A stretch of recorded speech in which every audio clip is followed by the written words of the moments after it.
Welcome to the good, the bad, and the sequel. This is the movie podcast where we're talking sequels and we do it in two parts. The first, an interview with an actor, someone involved that made the film worth watching. And the second, a discussion of the sequel, what they got right, what they got wrong, and how it could have been better. I really hope you enjoyed last week's interview with actor Brian Thompson.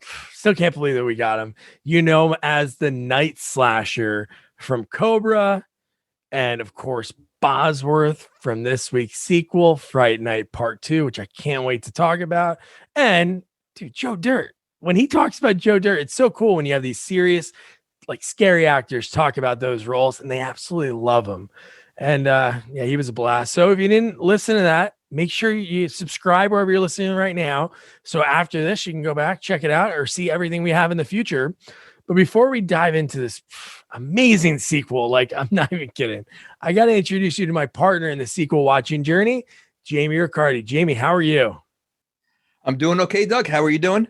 Oh, dude, I'm so stoked. The fact, just last week, the last sequel we did, Batman Returns, doing that behind the scenes research, I'm like obsessed with it. And the stuff I have in store for you, like these little nuggets of information, they have nothing to do really with the filming process. Maybe a couple, but there's a lot of good stuff.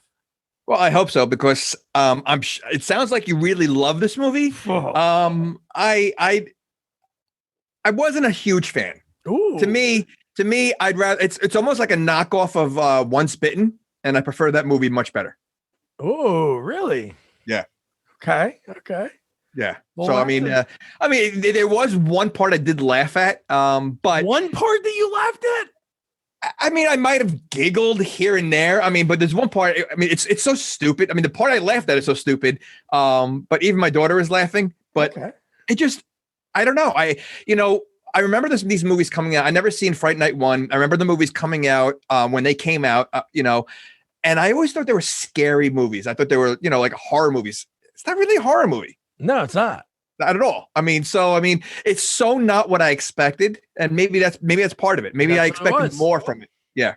You're looking for like a horror movie, and you're like, wow, this is like a comedy, like a little horror, really great special effect. Yeah. So we'll discuss it, and we'll see. Maybe we can change your mind once we talk about it, because that happens sometimes when we do this. We're like, oh man, like scary movie. We were like, scary movie. I don't know. And then we were like, man, there's a lot of good like bits in this movie.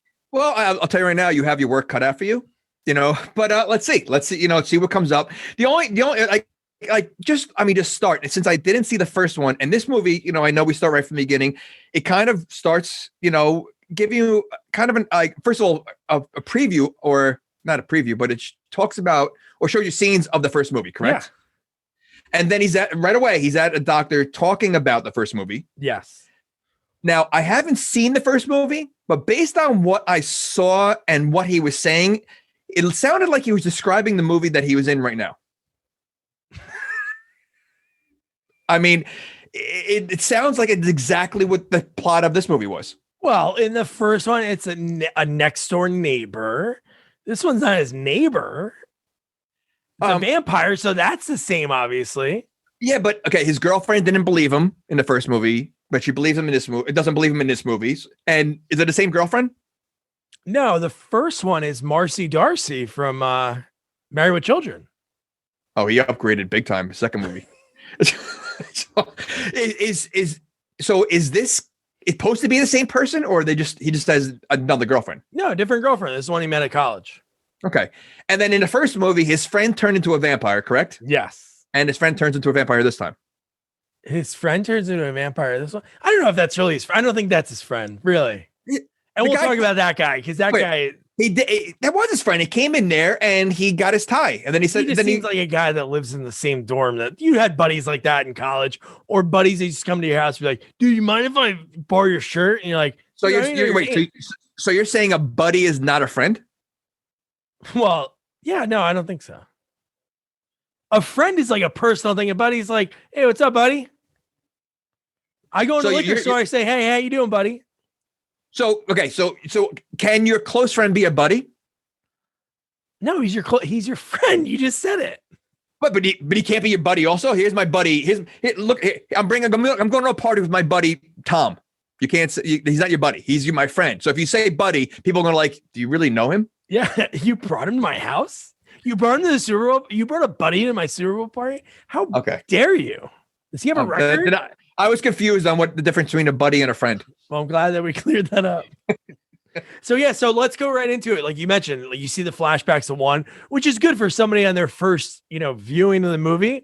If you're on Correct. cable and you accidentally stumble across, the second one, which we'll get into a lot of behind the scenes on the release of this movie. That's pretty mind blowing. But yeah, so did you notice who the shrink was? He looked familiar, but no. So Mr. Kurosi from the Saved by the Bell summer season when they worked at the beach house, that was Leah Remini's dad. Oh, the guy, that was him? Yeah, Mr. Kurosi. Yeah, he was fatter on Saved by the Bell. That wasn't him. Okay. That was definitely him. I thought it was I thought the guy that was on Saved by the Bell does the voice for Pumbaa. And yes, that's Nathan Lane. No, that's Timon. Pumbaa's the fat guy, the farting warthog. Well, we'll look it up afterwards. All right, but I'm pretty sure it's Mr. Kurosi. So I love, again, just like a lot of people, like with doctors, they say what the doctor wants to hear, just so they can, just get out of there, and that's what he's sort of doing. You think, right? You're like, wow, this traumatizing experience. And then he runs home. I love when he runs it back to his dorm, and he just opens up this chest that he has in his room. Like he has his girlfriend, Alex, come over before this, they were dating, and he just throws out garlic and wood steaks. Yeah. I questioned that because I thought he was saying what he thought the doctor wanted to hear. That's what I thought. But then he's getting rid of it. So then he didn't believe. So basically, by getting rid of it, he didn't believe anything that happened in the first movie really happened. So this is like kind of confusing because I believed when he ran out of there, I thought he was like, oh, he's going home because he's still worried. But I guess maybe 3 years of therapy, and maybe because his girlfriend, which we will get into throughout the movie, dude, I'd give up red meat for her. Oh, ridiculous. And obviously Julie Carmen, but it's just, I think he's just getting rid of it because maybe she'll find it or something. No, I was confused about that too. And then, but I think he finally believes it because in the next part, which we'll get to, he goes to Peter Vincent's house, Roddy McDowell, and he's like swearing off that it ever happened. Well, he seems to go back and forth on it. Like, I know. At one minute he believes it, but again, without seeing the first one, I'm assuming there was a lot of death. There was a lot of things you don't normally see, such as a vampire. I don't think you can totally dismiss that easily. So I just, first of all, I think he's an idiot. I mean, throughout the whole movie, and she's way too hot for him. I mean, he's kind of a dork. But I found that part a little strange that he could totally dismiss the events of what happened in the first movie. Yeah, no, I know. And I was just thinking maybe because they do the 3-year time lapse, maybe it's like weighing on him, but it is funny that we both thought the same thing, that he was just saying what the doctor wanted to hear to get out of it. But one thing that's it seems so minor, but obviously when they zoom in on something, you're like, oh, that's got to mean something later. But when he cuts himself shaving, you're like, oh, what? That's like nothing. But yeah, I think that's the whole thing with that, the whole movie, and what Regine, Julie Carmen, will get into her a little bit, is plotting. Wow, so diabolical. Like really, a punishment and a half. But we'll get there. So yeah, Peter Vincent, who is kind of I don't want to say a knockoff character of Vincent Price. They wanted Vincent Price to be in the original. And I don't think there was even really any talks, but that's who they built the character based on. But dude, Roddy McDowell, absolute acting legend. God, I love him so much. No, he's awesome. But he almost reminded me, and not obviously not by looks, but that whole Fright Night TV show, whatever, and the scenery and his character reminded me of the guy from Gremlins. The Gremlins 2. The show, Oh, well, this was that out whole first. Okay, so then Gremlins 2, because I feel like it's the show's like set and the way that he talked to the camera and everything was very similar to. Oh yeah, no, it's almost exactly it. But I think that takes from an actual real show that I think that Vincent Price did. I don't think it was called Fright Night. Oh, okay. I think it was actually based on something, but no, I should know that. But no, it is kind of. Wasn't it, I thought that when I watched Gremlins 2, I'm like, he's kind of the same guy. Very much. Yeah. So they have a show though called Fright Night based, the movie's called Fright Night. Yeah. Like is the movie based on the show that like where's the correlation with that? No, they just use the name. Well, how stupid is that? They could have come up with another name. I mean, the name of the movie is Fright Night. Movie called Scream, and people scream in it. Right.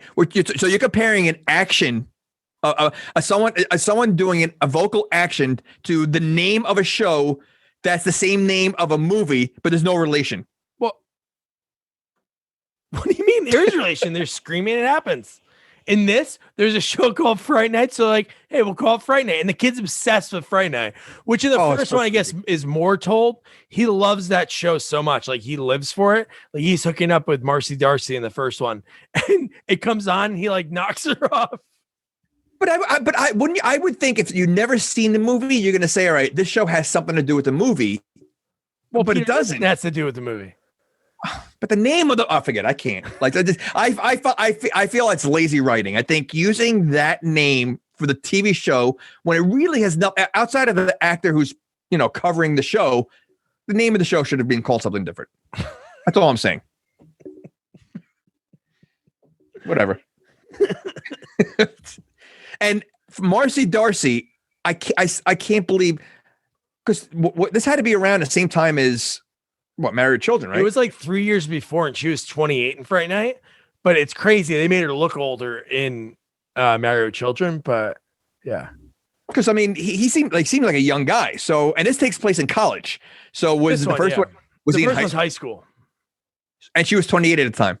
She was 28 when they filmed that in 85. Yeah, she looked young. Like if you watch it, you're like, oh, she looks it. But they made her look older on Married with Children because I went back and watched like the first season. I was like, wow. Like 3-year difference. And they wanted to bring her back for the sequel, and they wanted to bring back his buddy Evil Ed. But they ended up just going with a totally different route. Well, I'm glad because his new girlfriend is way hotter. Yeah, Tracy Lynn. Well, here's the first behind the scenes on her.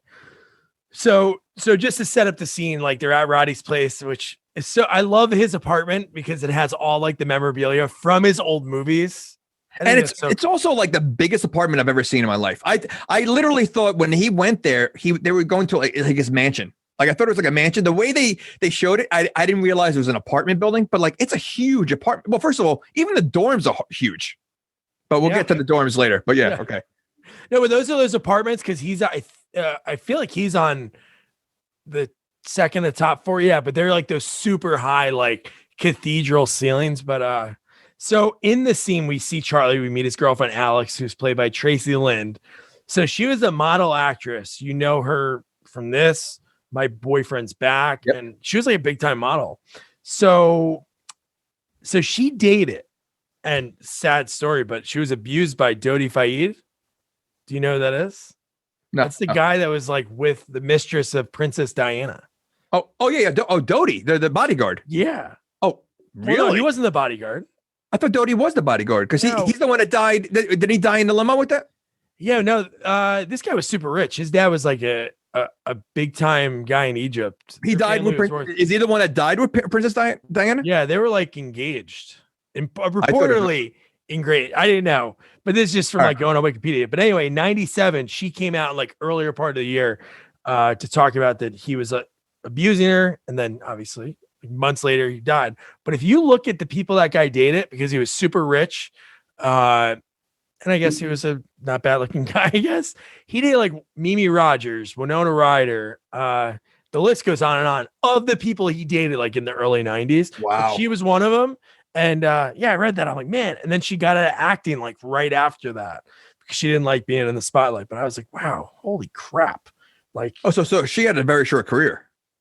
Oh, well, she started modeling in like the mid 80s. She's in a bunch of other stuff. But acting career, like she. Yeah. It's about like 10 years. But there's a couple of shows she had like small parts on that you might have remembered, like Werewolf. It's like an 80s show. Brian Thompson had like a role in one of those. But so then he's looking out the window. He peeks out the window and he sees 3 coffin-shaped boxes arriving and a limo pulling up. So again, I know what you're gonna say, and I agree. It's the same thing. That part is the same as the first one, but I think that's what's great about it. It's not like you're watching this movie as like trying to think of another like serious kind of movie that you're like, oh, the same thing. It's more of a comedy than a horror movie, right? 100%. I mean, there's nothing scary at all about this. I mean, when they showed you scenes in the first one, it looked darker. It looked more like a horror.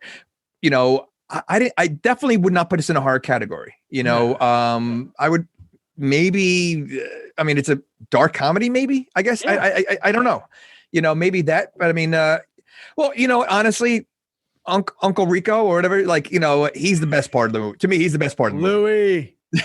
Yeah, Louis great. Some great lines and everything he does in it. So when Charley and his girlfriend are leaving the place, so he has to like tell Peter Vincent, like, hey man, I don't believe in vampires anymore. He looks like so sad. This is like a traumatic experience. It's just them two and Marcy Darcy. So it was like them 3 had this like story. Now, obviously, if you're Peter, you feel super alone. But she's in the elevator and she's like, Peter still believes in vampires, doesn't he? And he looks at her and goes, let me show you something I believe in. And then they just start making out. Again, he's a nerd, but maybe that's why she likes him, because he like goes all in. I don't know. Well, the whole movie, he's trying to get even further with her. I mean, like, she seems to be, she seems like a nerd also. Like, she seems like a hot nerd because she's always studying. She always, worried about her grades. So she seems like a hot nerd. But I would be annoyed if I was the other guy, because again, like you said, they went through a traumatic experience and now he's denying that it even happened. Like, I'd be pissed off. Like, because he's making him look like a fool. Because because he still believes it, or he's not denying it. So no, I know. And we'll get into later, like some other parts that, again, the whole movie, Charley, he's just going like back and forth on it. And even with Alex, he like goes back and forth with her. Like, he's super hot and then super cold. Like, I don't know. He's definitely a character that you obviously like kind of like root for, but then in the same time, you're like, this guy's screwing up so much. Like, you're like, go beat your girlfriend for the symphony. Yeah, he's lucky that she did not leave him. I mean, he treated her kind of crappy, and like, again, like you said, he was very hot and cold. Like, just the way he talked to her was like, he'll snap at her. He's lucky that she didn't leave him. I mean, she's way too good for him. But again, I think because she's probably like the hot nerd. So like, that's what it is. And, he's probably the best that she's going to get, because she's nerdy also. Yeah. So then we have Charley is waiting for Alex to use the bathroom, and we see the 4 villains in the movie, which I had that photo up there, like super iconic. Like when you see them all get into the elevator, Brian Thompson as Bosworth, Russell Clark as Belle, John Grease as Louis, and of course, Regine, who I love. She's played by Julie Carmen. God, just her look and the slow-mo and the music that's done in this. Well, they walked in like an 80s rock band, just the way they looked. Yeah. And the guy, my daughter and I, almost the same time, said the guy looks like Michael Jackson. Like, he, from the beginning, like, he just I don't think he has one line in the movie. No, not one line. So but it was just, I don't know. It was kind of strange how they dressed. I don't know, if that's what vampires usually wear. I mean, So with vampires, again, it's a comedy. All right. But just the way like John Grease talks, like, I don't know where he was before this, or obviously he's been around forever. So he has different like things he learned, but the way he talks is so great. He's like, oh man, come on. It is, but he also doesn't look like a vampire. Like, I thought he was a werewolf in the beginning, and he looks like a werewolf. Yeah. And then you realize later on when they say certain things that, he's obviously a vampire, but He looks. I mean, like, first of all, they all are very weird. I mean, one eats bugs, only bugs. One acts like a werewolf, like surfing dude. Like they were very strange vampires. I'm not used to those kind of vampires. What kind of vampires are you used to? Well, like what you're wearing right now. Again, they look like they're an 80s rock band. You look like Count Dracula. So you prefer the Count Dracula normal run-of-the-mill vampire? Well, yeah. I mean, these vampires do some questionable things. I mean, I don't know how many vampires use rollerblades. So I mean, again, I don't know what kind they remind. Like, I don't know what kind of vampires they are. Like, are they like the rejected vampires that didn't make the cut for Bram Stoker or whatever? Now, was Belle wearing rollerblades when they walked in? I don't think so, right? That's the only scene. No rollerblades. All right. Yeah, but my question is so when he turns into a bat, does he have like little bat rollerblades? He is the bat in the one scene, right? In the one scene coming up. I didn't know if that was that. I thought that was Regine at first for some reason. So I thought she was. Yeah, I don't think it's him. Yeah, it wasn't him. But I mean, he's a vampire, so he can turn to a bat. So I don't know if he has like little batty, so. Little ones, yeah, little batty ones. So I'm gonna go into a really good tidbit in a second. So then we get Charley and his girlfriend are making out in the car in the next scene, and then we get the vampire POV just flying and like lands on the car, and you hear like a sound, and it's Regine, and she's looking unbelievable. And then Charley, in his mind, goes from making out with Alex to her, and just the shock of him. And you've seen that in other like kind of vampire movies. They do that. They mess with your head, and like, fine. I get her as a vampire. The other ones are a little weird. I mean, but she does it but that scene was cool because they've done that in other movies. And it was cool because he never met her yet. Yeah. Well, you just saw her for a second. Right. Second. Right. Yeah. So yeah. And then again, I don't know how he was with Alex beforehand, because we take it up from where we see him in the shrink's office. So I don't know if he was always like a kind of like a floozy with her, and but it seems like Regine's main job is to like break them up, because there's so many times she's the reason that he like blows her off. This scene, he like looks and he gets like startled, and she gets like pissed off. And so how does he, again, in his head, he knows at one point vampires were a thing. And maybe an inkling that, hey, there's more vampires. You can't think that those are the only vampires. So somebody might be after him one day. He just lets her walk. Was there nowhere else to park? I know. I said the same thing. I go, and even if there weren't vampires around, you're talking about late at night, walking across a campus. You're not going to. This is your girlfriend. You're not going to walk her to her dorm. So I mean, vampires are not. He's such a douche, and again, to me, he's douchey to her the whole movie. Yeah. That's such a bad move. So yeah, but I don't know if he was douchey before we saw him, or as soon as he saw Regine, his mindset changed. It's not like she said like, "Oh, you've been acting like this for a long time."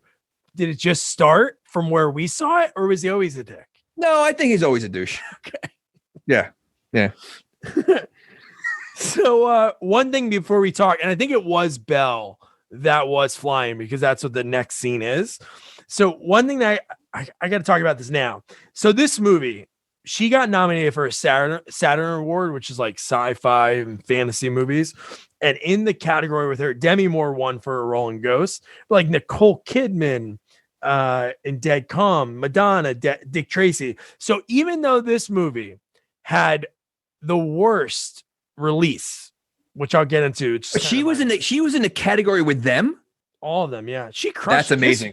What she did in this role. She did a great job, but I mean, I'm surprised they even like took something from this movie to put in the category of Demi Moore and Ghost. Like that's high honors for her. I mean, to even be, linked to them is amazing. So I can't even believe either.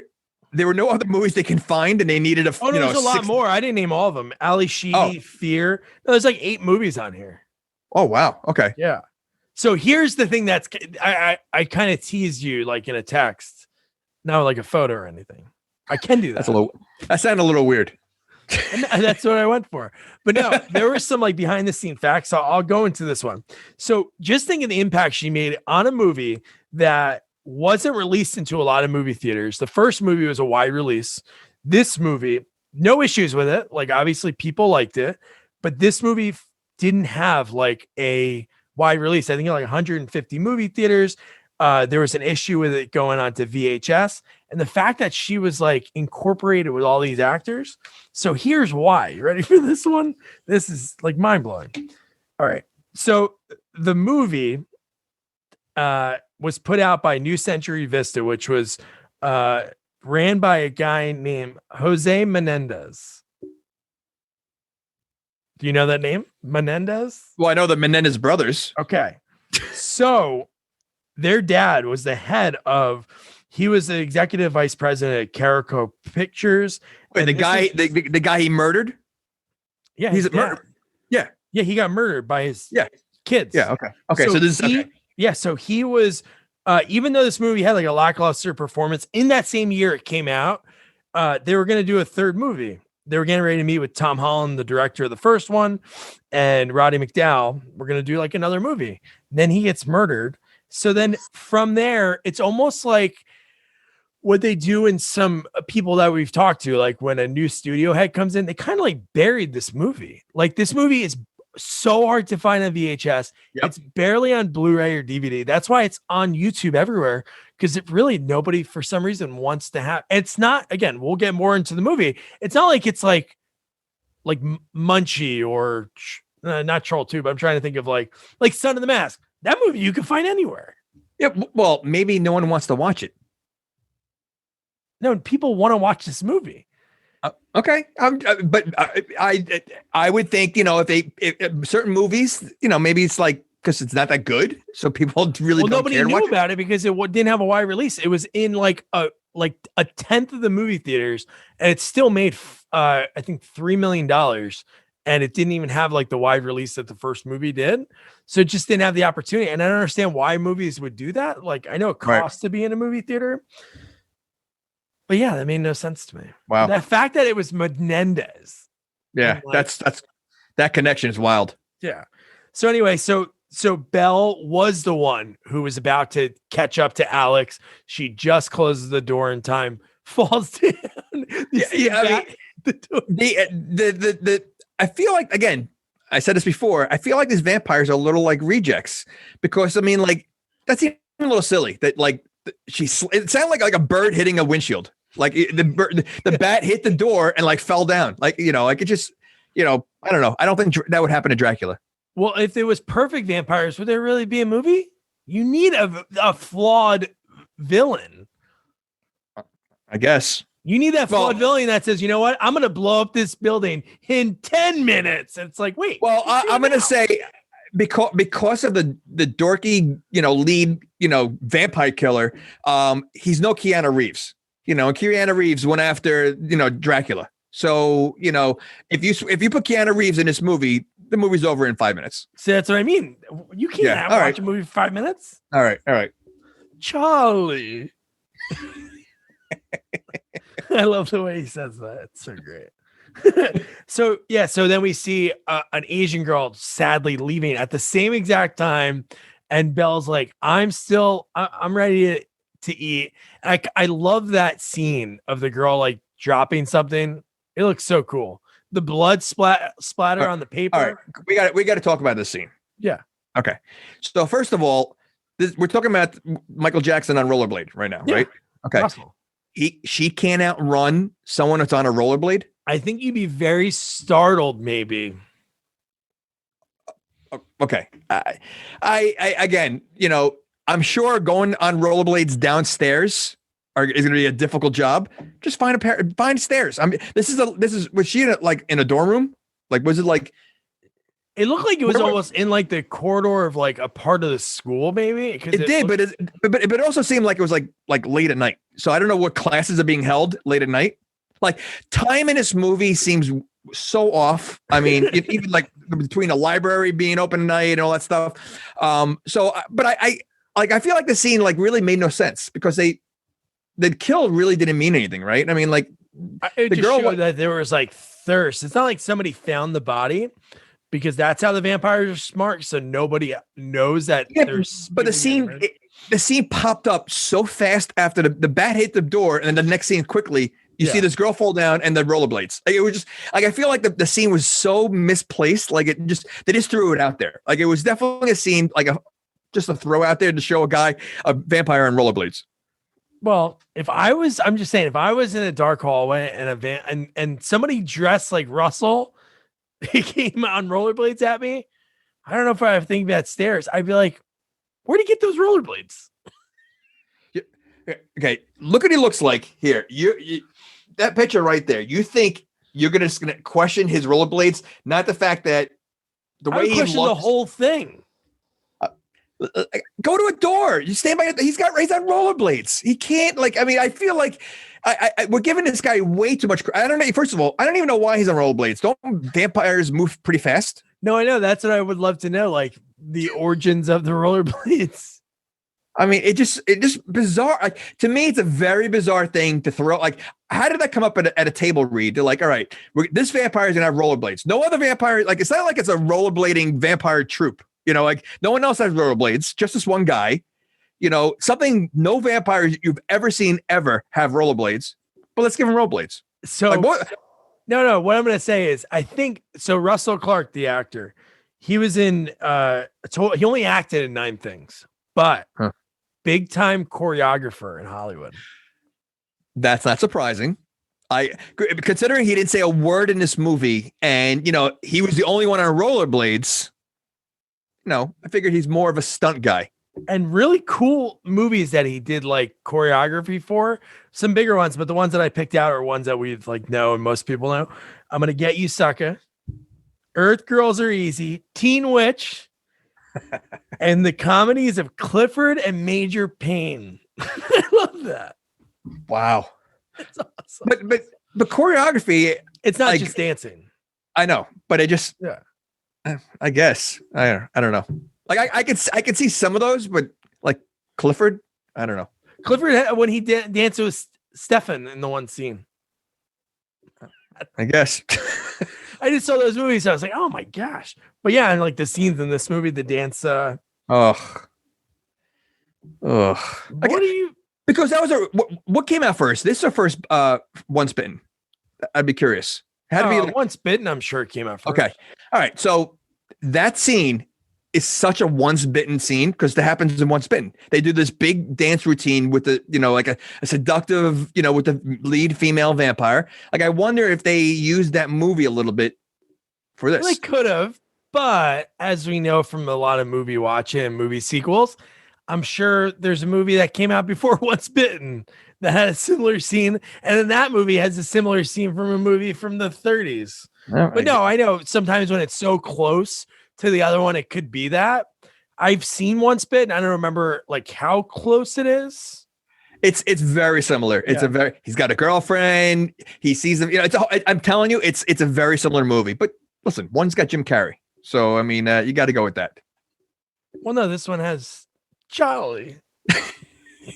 So then the next scene, we see Louis peeping on Alex, and we get our first 80s boobs of 2021. Yes, it's so funny because really there was no need for that. Like, she just walks out with just her towel falling a little bit and just put it right back up. It was such an 80s, we have to have again, the rule of 80s boobs. They can't have a movie without boobs, and that's what the scene. Like, it really wasn't necessary. I mean, it was necessary, but it wasn't necessary. Here's what I would say is, I don't know exactly. They could have done a take and maybe not was supposed to happen, because it seems so accidental, not like, hey, make it look like an accident. It looked like it was like a legit accident. It did, but again, 9 out of 10 80s movies all have boobs. So I really think there's a law. If you're going to make a movie in the 80s, you have to have at least 3 seconds of boobs. Yeah, sometimes they don't even let movies come out. They're like, kids movie, put boobs. That's it. Stamp of boob approval. So then we see Louis scaling the wall. He's peeping, he's watching, and it's crazy because these type of vampires in these movies, they have like this different look, which is different lore of vampires. But he does have like a werewolf-ish look. Yes. And he played a werewolf in the Monster Squad. Yes. So that added to it. But this is the scene I did laugh at. I mean, it was pretty funny. What part did you laugh at? That him looking and the nail slam?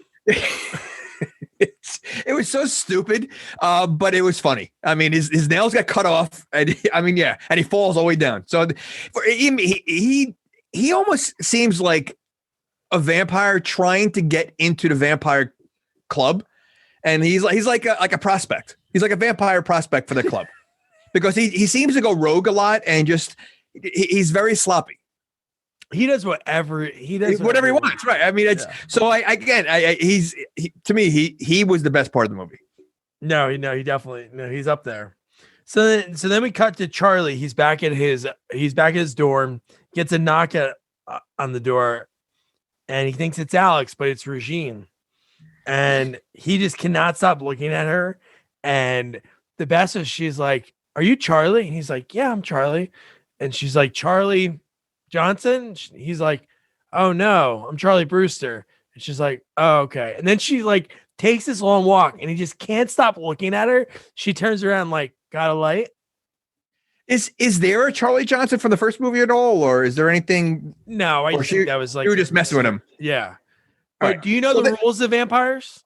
The rules? There's rules to vampires. And Charlie, because he's taken by her beauty, he breaks the rule that gives her the ability to take over his body. Is it you can't leer more than 3 seconds? No, but he broke that a lot. No, you can't. They can only come in if you invite them in. That's a rule? In vampires and forever, Dracula, all of them. That's not a rule. Because how many times do you see a vampire flying into the window and go? Yeah, he flies into the window. No, not. This is the only vampire that flies into a window. I mean, you've seen other movies where the vampire comes in there and they're standing over a sleeping person. That's who told you that rule? Well, it has to be their home. What do you mean who's holding it? It's in a ton of vampire movies. I have never heard that ever. The rules. That's ridiculous. Vampires don't have rules. Yes, they do. They have to be invited in. That's why when she's like, "Got a light?" and he's like, "Yeah," and he's like, "Come in." And she. So what would happen if she tried to walk in without being invited? She can't make it. She can't go in. So it's like a force is stopping her from going in because she wasn't invited. It's a vampire thing. That doesn't sound stupid to you? There's so many things that are stupid about like movies and stuff that make no sense.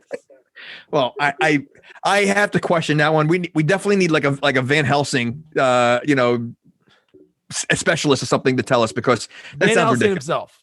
Yes, and I mean back to him again. I mean, this guy's such a nerd that first of all he goes to a dinner in a sports coat, and then he has a robe. He's in college. What college student has a robe? Well, maybe he's influenced by his buddy Peter Vincent because he has a robe that he has. Yeah, but Peter Vincent's like 60 years old. I mean, this is I don't know. I can't imagine. I've never seen a robe in college. It's ridiculous. Was that a college rule? No robes? That's if you have a robe, you can't go into your dorm. Very simple. And when she starts saying to him he's like, "Do you want instant coffee?" And she's like, "No." And she just looks at him and says, "Do you know how to use your lips, Charlie?" I'd be like, "Oh my God." In my head, I'm like, "What girlfriend?" Like, again, he doesn't really think about Alex at all right now. And then I'm just like, this guy, man, just stepping in it. Obviously, what could happen to him if her plan, which we'll get into, succeeds, it's gonna be pretty shitty for him. But for right now, you got him made in the shade. Listen, he's like a freshman and she's like a senior in college. Yeah. That's how he's looking at it. Like he's got a hot girlfriend, but she's a hot senior. So it's a big difference between a hot freshman and a hot senior, and that's how he's looking at her. But another question about the dorms, and he is in dorms. It is the quietest dorms I've ever seen because you don't see another person ever in college, except for the Chinese girl that fell and got eaten by the roller skating vampire. Yeah, there's really not a lot of extra. It's almost like when they're filming stuff right now during the pandemic. Yeah. There's like no extras. There's nobody except the party. That's like the only part of this movie.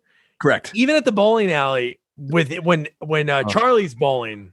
What? We'll get to the bowling. What? Later. It's so stupid. Why? There's and is that a rule of vampires? Like, what's the fascination of bowling? Because between the doctor, who's I'm not going to do any spoilers. Yeah. But and then these guys, like, what's with the bowling? Like, is that like a favorite pastime of vampires? I hope so. I was just thinking because it was probably a set. It was probably close by and they needed to look at maybe it's not like there's really too in depth, but no, they shoot like 3 scenes there. It's so ridiculous. It's so stupid. Well, I love the vampire bowling. We'll get into that. So she starts when they start kissing. It's grossed me out just even thinking about it. When she puts her teeth, and just like rubs on the cut. That was cool. And then he wakes up, and you're like, "Holy crap! Was it really a dream?" Obviously, it couldn't have been. It couldn't have been a dream because. Yeah, but why not? Because this is the second time he dreamed about her. He dreamed about her when he was kissing his girlfriend. Yeah. And then he dreamed about her now. So in his mind, I think he thinks he keeps dreaming. Well, this time he definitely isn't dreaming because she had to get invited in because that's how, related in the movie. I'm looking it up later. I'd never heard of that. It's ridiculous. So then Alex is actually at the door when he wakes up this time. And she notices that he was like kind of scared about it because he was like frightened, like, wow, how is this happening? And then she goes, "You thought I was a vampire, didn't you?" So she knows obviously about this. I don't know how you break that to your girlfriend. Is that like a first date conversation? Do you wait till 5th? Or well, this is a trope we see and we talk about every movie. So I'm assuming that had to be newsworthy. The first movie, it didn't get anywhere. How did no one? You have dead bodies. You have. There were missing people. Okay, when they killed the vampires, did they just disappear? Yeah. Oh, okay. What do you think vampires do? They have to go to the funeral home and pick out everything? They disintegrate. Bodies just lay there. They don't turn to dust. Yeah, they turn to dust. No one. They melt. They melt in this one. They melt. Yes. And then what? The body still. Listen, you would think again. I don't know how many people died in the first one, but you would think that people heard some of the ruckus. You have neighbors. I would think the news would find out about it. I don't think you could hide it. Well, they knew about the missing people, but I don't think anybody really knew about it. And I don't know how far away his college is from home. Back in the day, you didn't know. You only knew your local news back in the day. You didn't know what was going on in another part of the country. Yeah, but I also never came across vampires. So, that's newsworthy. You know why you never came across it? You never let him in. You never invited him in. And I've always wanted to meet a vampire, but it was my fault for not letting him in. Yeah, those door-to-door like vacuum Kirby salesmen when you're a kid and they're like, "Can I come in and test out the vacuum?" You're like, "No, you better not." So you're saying the vacuum salesman could have been a vampire? Oh, they are vampires.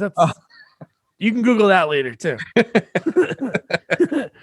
So then we cut to the vampire gang and they have the dead Asian student in the limo. Well, I guess we had to have that happen because they have to feed. So they're feeding on right outside. And then Bosworth is outside eating bugs.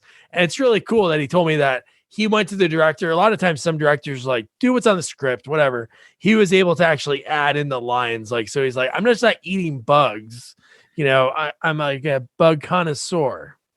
He seems like a guy that would be eating real bugs in the movie just to make it like.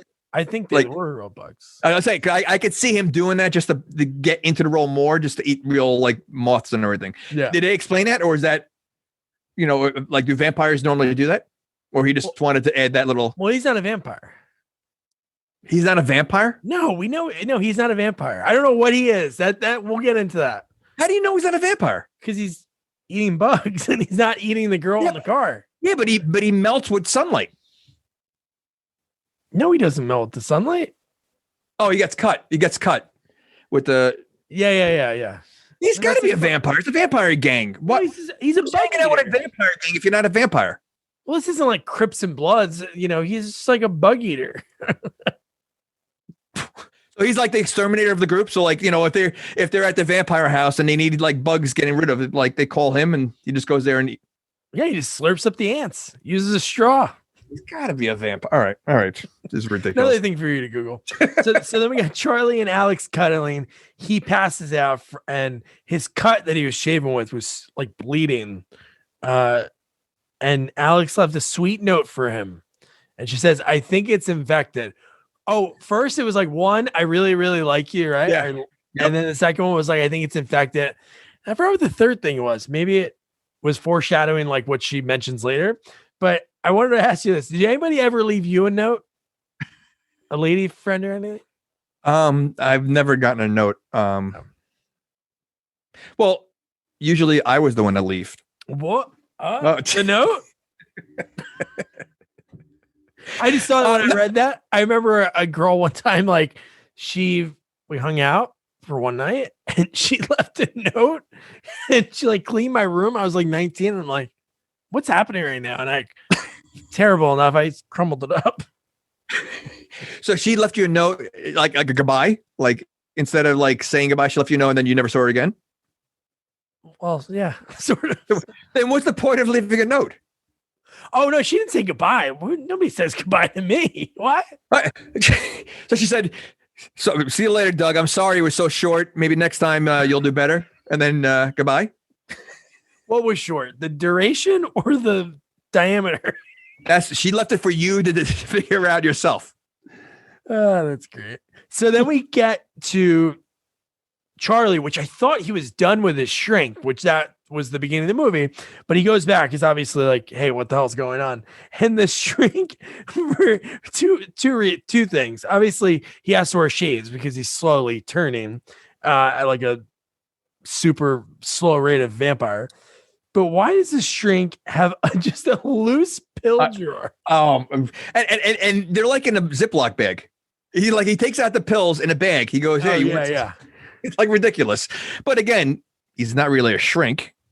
I know. I mean, we'll get into that. Yeah. So, I mean, but you just touched on something that I questioned. So he is turning into a vampire extremely slow. Yes. Yet his buddy, not his friend, turns pretty quick. Well, because they actually fully fed on the buddy. Well, she fed on him. She only put her tooth in. So there's a certain amount of blood you have to take in order to turn quicker? Yeah. It's like a snake. If like a rattlesnake like sort of bites you, you're like sort of hurt. Man, I really need to read up on my vampires because I'm so confused of what vampires really are. All right. Oh man. So, and then the two, again, the suggesting bowling. And I think if we interviewed maybe like the production designer and they're like, hey, the closest location for a different scene that we can use maybe to fit in the budget or something was a bowling alley. And then maybe they rented it and the bowling alley was like, all right, you can use the bowling alley, but you have to use it for like 5 days. And like, whoa. We're going to use this for 3 parts of this movie. Well, I have to be honest. It was also the smallest bowling alley I've ever seen. I love small bowling alleys like that. There's one in Garwood, New Jersey. That's like so tiny. Oh, you know what? 5 lanes. Is it by a bar? Like behind a bar? Mm-hmm. I went there, I think, because I work in I work in near Cranford, and we did our holiday party once, and it's like a bar. You walk in, it's a bar, but they have a back room that's a bowling alley of like 4 lanes. Yep. Is that the place? Mm-hmm. That's amazing. It's like an old school bowling alley. Like it's only up until a few years ago, I think they finally digital it, but it used to be manual recording. Oh, it's. Can you imagine like the meetings that were there? Like, because again, it's a hidden gem. Like you wouldn't know. You go in the bar, you would never know there's bowling alley there. Yeah, I remember having really good pizza.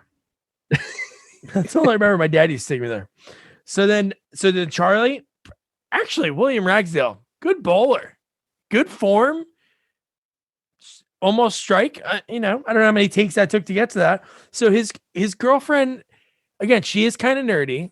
And the way she approaches it, you don't know what she's about to say to him. She's like, oh, I don't know. You probably won't like it. And she surprised him with symphony tickets. And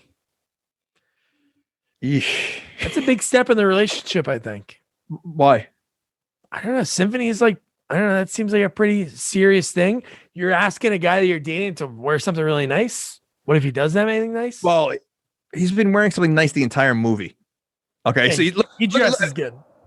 So I mean, yeah, I mean, listen, this guy, I mean, he seems like a guy that would enjoy it. I mean, but considering I'm surprised she asked him, only because he's so into like vampires and like sci-fi movies. The way he was talking to her, like it didn't seem like his cup of tea, you know. But he also seemed hesitant when she first mentioned it. I know, that was weird. I don't get it. Yeah.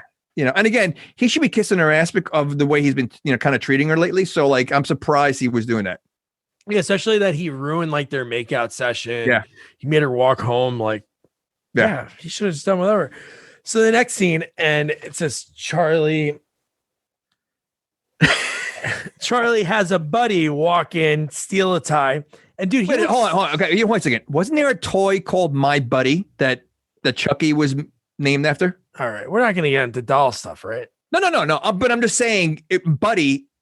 I don't think they would have a stranger, you know, as a pal to a child. Well, it's a stranger at first, then once you have it a year, then it becomes my friend. Oh, so you upgrade. So buddy, it's like you start off as a buddy, but then you work your way up to a friend. Yes, and then my buddy sends you a new patch to put on. Okay, now I understand. Okay. And dude, his buddy looks so old. And later in the movie, when they talk about his buddy and they reveal his age, and if you remember at the scene, at what he says here, he goes, "Come on, man, you've been here for like 6 years." And then they say later that he's 22 years old. I'm like, something doesn't jive. Unless that was a joke. Usually a joke would be older, like, yeah. Wouldn't your joke be like not like a little bit older? It'd be like, "Hey, you've been here for like 30 years, man." That's a joke. Well, I read one thing. Ooh, all right. It's a little morbid. A little, you know, like Debbie Downer, but I read one thing that he was actually dying of AIDS filming this. Like he had AIDS and like people on it. That's why he's not in a lot of scenes because they were afraid to like work with him. Yeah. So he's only in like really 2 scenes or whatever. But yeah, he had AIDS. He was sick filming this movie. That's one thing I read. That's really cool that they kept him in the movie and they knew about it. Yeah. Because as we know, with like Magic Johnson and other people, they're kind of like ostracized. Like people, especially back then, you know, when it was the unknown was still there. Like, so, no, that was pretty cool. Yeah, that is. Cause there's like kind of like a close scene between Julie, and Russell. Wow. So, all right, Debbie Downer. All right. No, I like hearing that stuff. Well, we just talked about Menendez brother. So Charley, he's on his way, he's leaving and he sees that limo again out front in front of his dorm. And Regine's talking to his buddy Richie. So within seconds, he's just like, whatever. You know, and it seems like it was starting already because when we cut to Alex, she's like looking at her watch, like pacing, and it's already like he didn't even like start following them yet. But the ball's on this guy.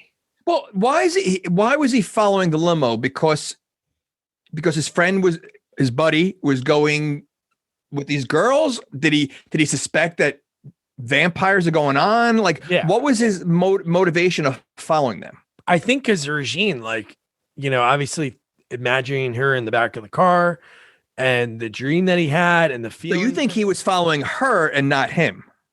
Yeah. Again, he was his buddy. He could give 2 shits about it. I mean, honestly, no. Maybe this is a element that he's maybe close to a friend now because he really is putting it all on the line for this guy that really just seems like he just comes and takes ties. Well, maybe I would say maybe he just cares about the tie. He wants to make sure where the tie is going. You know, because if he's going to like a mosh pit with his tie, you know, he wants to make sure he gets a tie back in one piece. Could you imagine if that's what he did? He was like, "Hey, Regine, do whatever you want to him. Just don't get blood on the silk tie. Just give me the tie back." And it just so happened, obviously, Regine and her crew are living at where Peter Vincent lives. So, yeah. So when he goes there, then he's convincing because Peter's probably broken inside. Like, oh my God, this guy said he didn't believe in it. And now he does again. And he finally changes his mind to go out to the party. Which, well, he seems to have more fun than the kid anyway. I mean, he stays, but yeah, he convinces him to go. And this party is wild. It's a little bizarre, you know. But again, I mean, are they all vampires?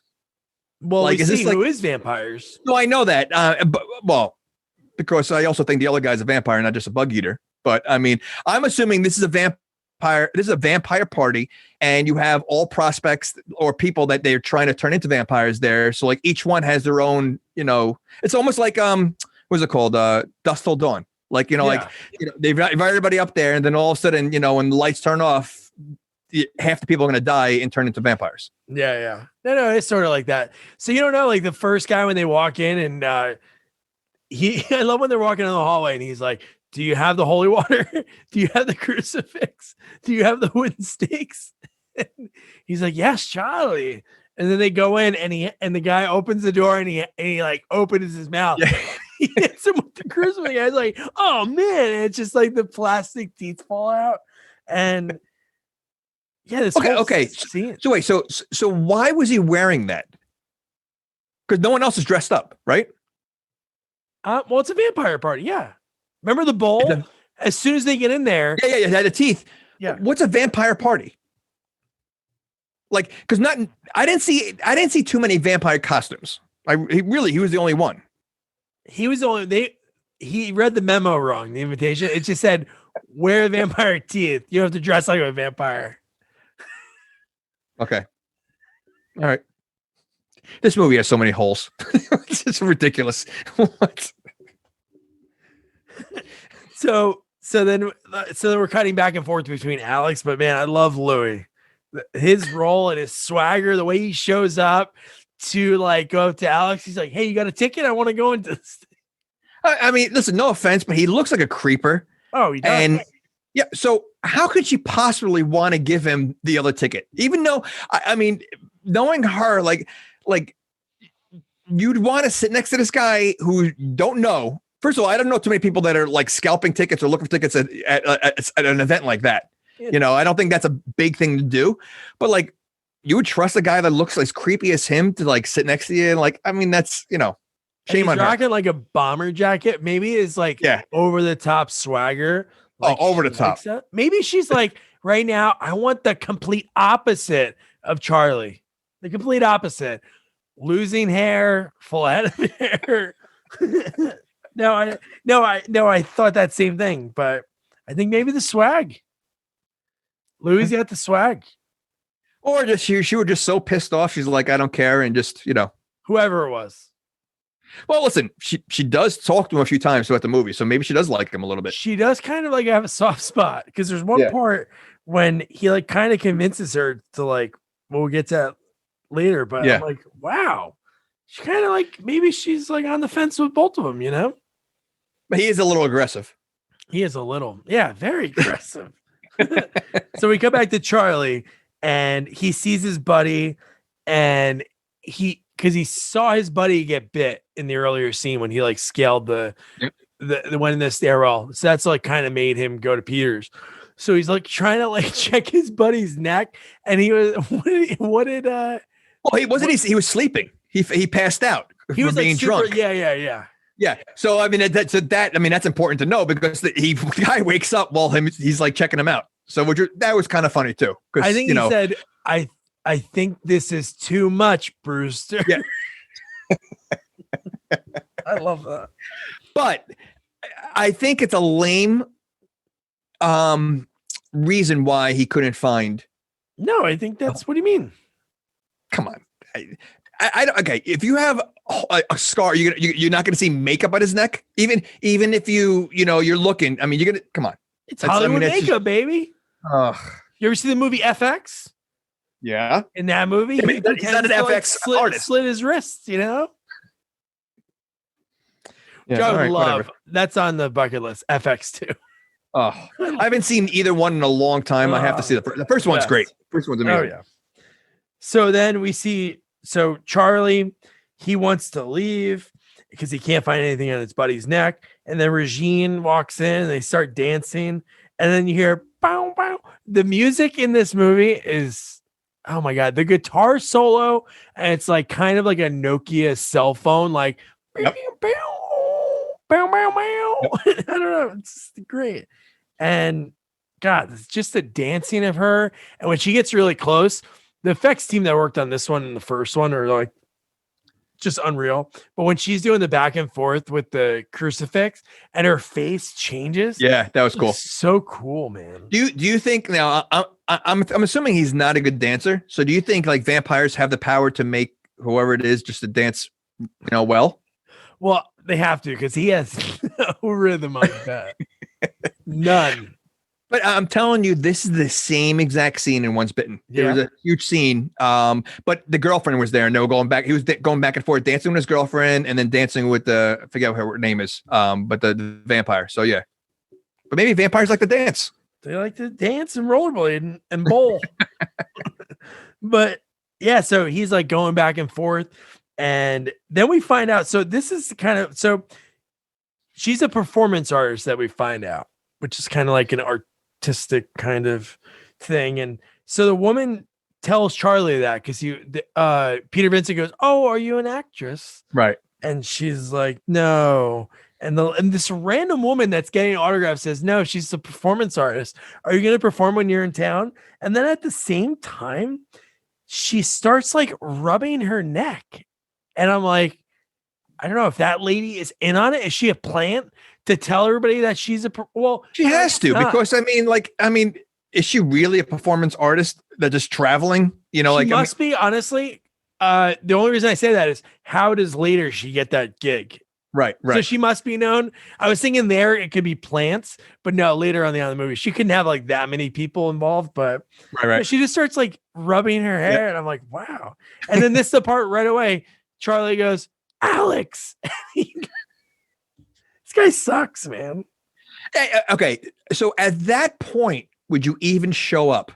Like, because, he's obviously super late. I mean, he's got to know the show's over by now, or close to. Wouldn't it be better not to show up and maybe make an excuse you got in a car accident or a flat tire or something? Whoa. Well, I'm just saying, why even show up at that point? Wow. So you're saying like a fender bender, or like I flipped over 3 times on the highway, I saved an old woman, and at the same time I delivered a baby. This is coming from the same guy who said he's witnessed vampires. So I think if you could come up with a lie about vampires, or the truth, you can come up with, getting in a car accident. I'm just saying, or a flat tire. Okay. I think you have a better way to save face by doing that than just showing up after the show's over. No. That's a little, I don't know. I know. The balls on that guy, man. It is. And again, the fact that she giving him like a third chance, is amazing. Yeah. So like you said, Peter's the party animal. He wants to stick around. He's like, dude, I live here. I don't have to drive, So out of nowhere, like some weird things start happening. We see the one woman getting because earlier all those things were happening, but it wasn't like to the extreme level. So I guess almost probably Regine and the other vampires that were there were like, screw it, he's by himself.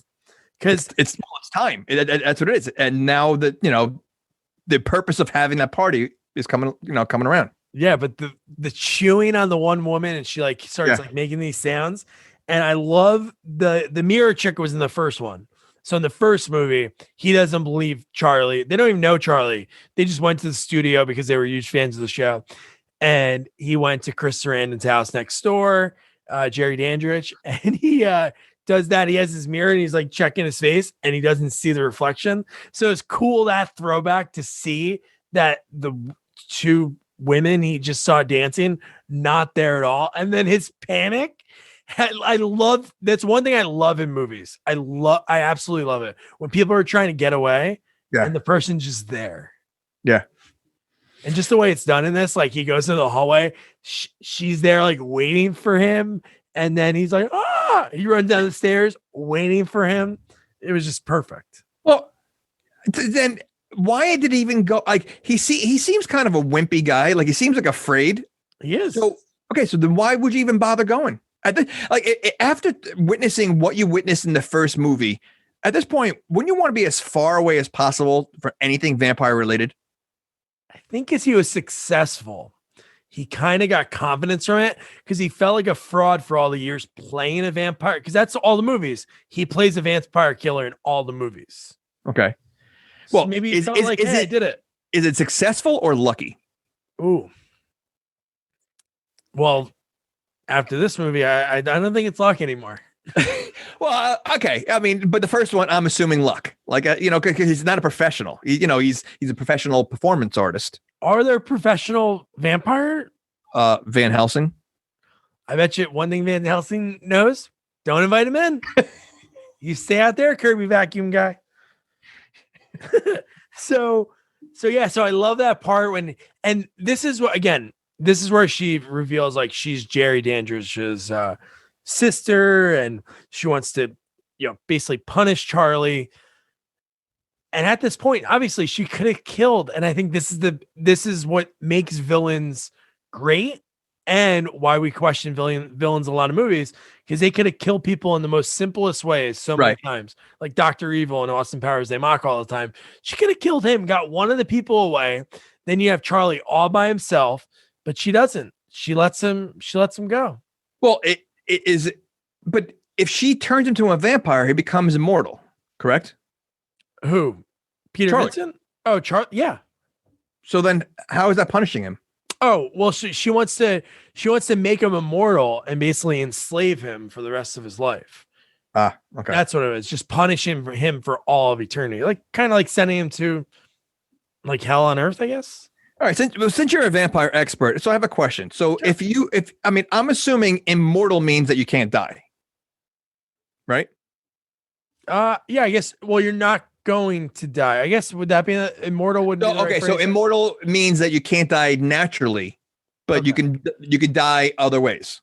Yeah. Is that what? Okay. All right. Just wanted to, I'm glad I cleared that up. I'm glad, because I mean, immortal to me, I thought meant like you can't die, yet you could die with a wooden stake and sunlight and garlic and all that stuff. So, Garlic is always the one. Like you could say anything about the not inviting in. That just makes the opportunity for the vampire. They have to, they can't be easy. They can't kill somebody in their sleep. But garlic, who wrote that? What would happen? What would happen if you're an Italian vampire?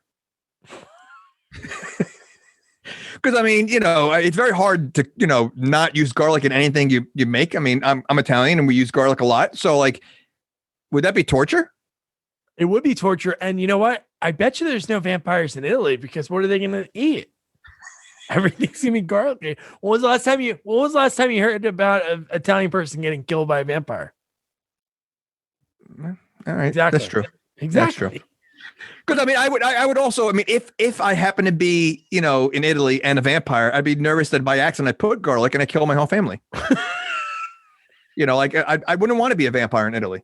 That is but I would just, yeah. All right. So I would love to do the research. This is like another thing we research. When did garlic first turn up in vampire movies? I wonder if that guy's like, what do I hate? What do I hate? And he's like, broccoli? That's weird. Let's go garlic. Because I don't understand it. The stench, everything to go with it. Can you imagine if it was broccoli though instead of garlic? Yeah, you shoving like the bushy part of the broccoli in their face, and it's or they accidentally like buy from the supermarket like the non-bushy part that you can buy, the broccoli cuts, which I don't even know why they sell those. Whenever I buy them by accident, I feel like a moron. I'm like, why did I just buy this like piece of? It's like a stick. Sometimes. Yeah, well, but see, now I would believe that more, because then you could carve into like a steak. Ooh, they are pretty hard, the stems. So I mean, use it as weapons. See, it could like double, like a double-edged sword. I'm researching that too, because maybe broccoli is one of the things, because you never hear about it, but maybe it's one of those hidden gems that can also kill a vampire. Because I didn't know roses can either, and we learned that also. So I didn't know that either, but it must be in Bram Stoker's Dracula, because that's what she reads. Did you read it? I saw the movie. I didn't read it. I saw the movie, and oh my god, you sound like one of my wife's students. Oh, I didn't read James and the Giant Peach. I watched the movie. I didn't know we had homework assignment about reading Dracula before we do this, but I don't remember any vampire. I can't imagine Gary Oldman dying from roses. Sorry. Well, that's well. Fun fact for everyone listening: Seal kissed by a rose. It's about killing vampires. More you know.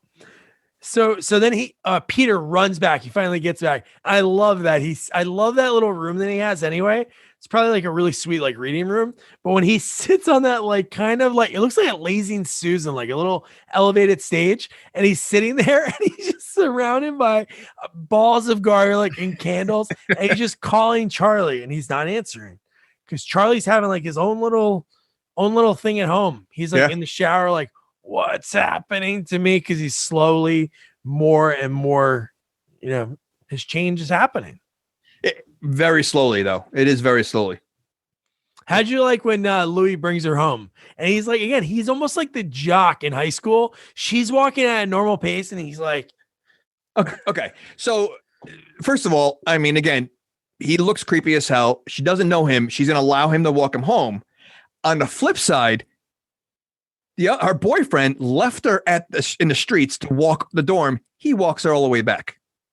So 1 point for Louis. 100%. So I think that's where like she's seeing like he's better boyfriend material. Oh yeah, 100%. So I mean, he's courteous. He is. I do like when I do like the effects in this movie.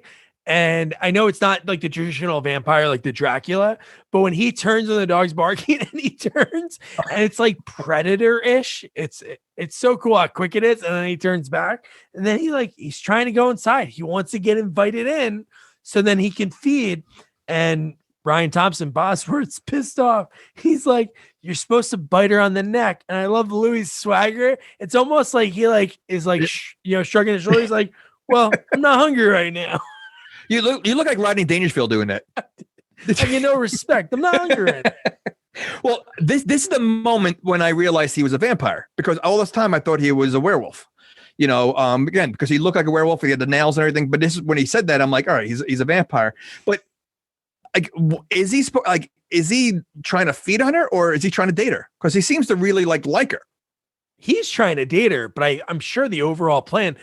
I wish we had a scene of like Regine, like obviously Brian's like her, just like chauffeur, like bodyguard in a sense, but it'd be great if it was like her, like giving like a boss meeting, like, hey, you're supposed to, bite her on the neck by Tuesday. It's Thursday when he can have the bite on the neck. Cause he's blowing the whole plan. I wonder what it really was, but it's just, again, to get rid of her.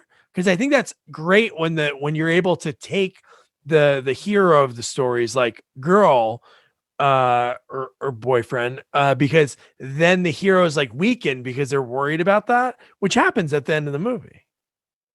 But what is there like a certain like what's the reason why like she's so important to turn into it? Like you're at a college campus, there's tons of people, so why is she so important?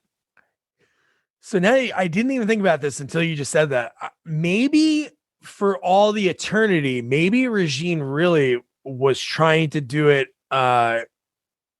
without having to tell Peter, because Peter revealed it by looking in the mirror and figured it out. Maybe she wanted to turn both of them and then maybe just end up killing her and get rid of her, but make Charley like be more into it. I don't know. Make him like comforted.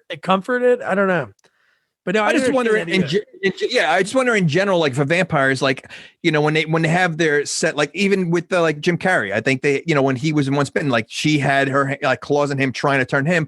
Like I wonder if they're looking for specific types of people to turn.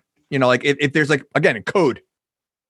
I'm thinking they look for you got to fit in rollerblades. They want to use the last guy that got killed's rollerblades and outfit. Now I don't know how they would choose. Because like, why didn't they choose like the Asian student? They fed on her. So I think it has to be like a purpose because they don't want too many. Because if too many kill, then it'd be all over the news. But if one or two go missing, So I love the scene, just the effect of it, how they did it. I don't know, but it looks so great when Charley's in bed and the cloud of smoke just like fills the room, and then she disappears out of nowhere. Just again, looking amazing.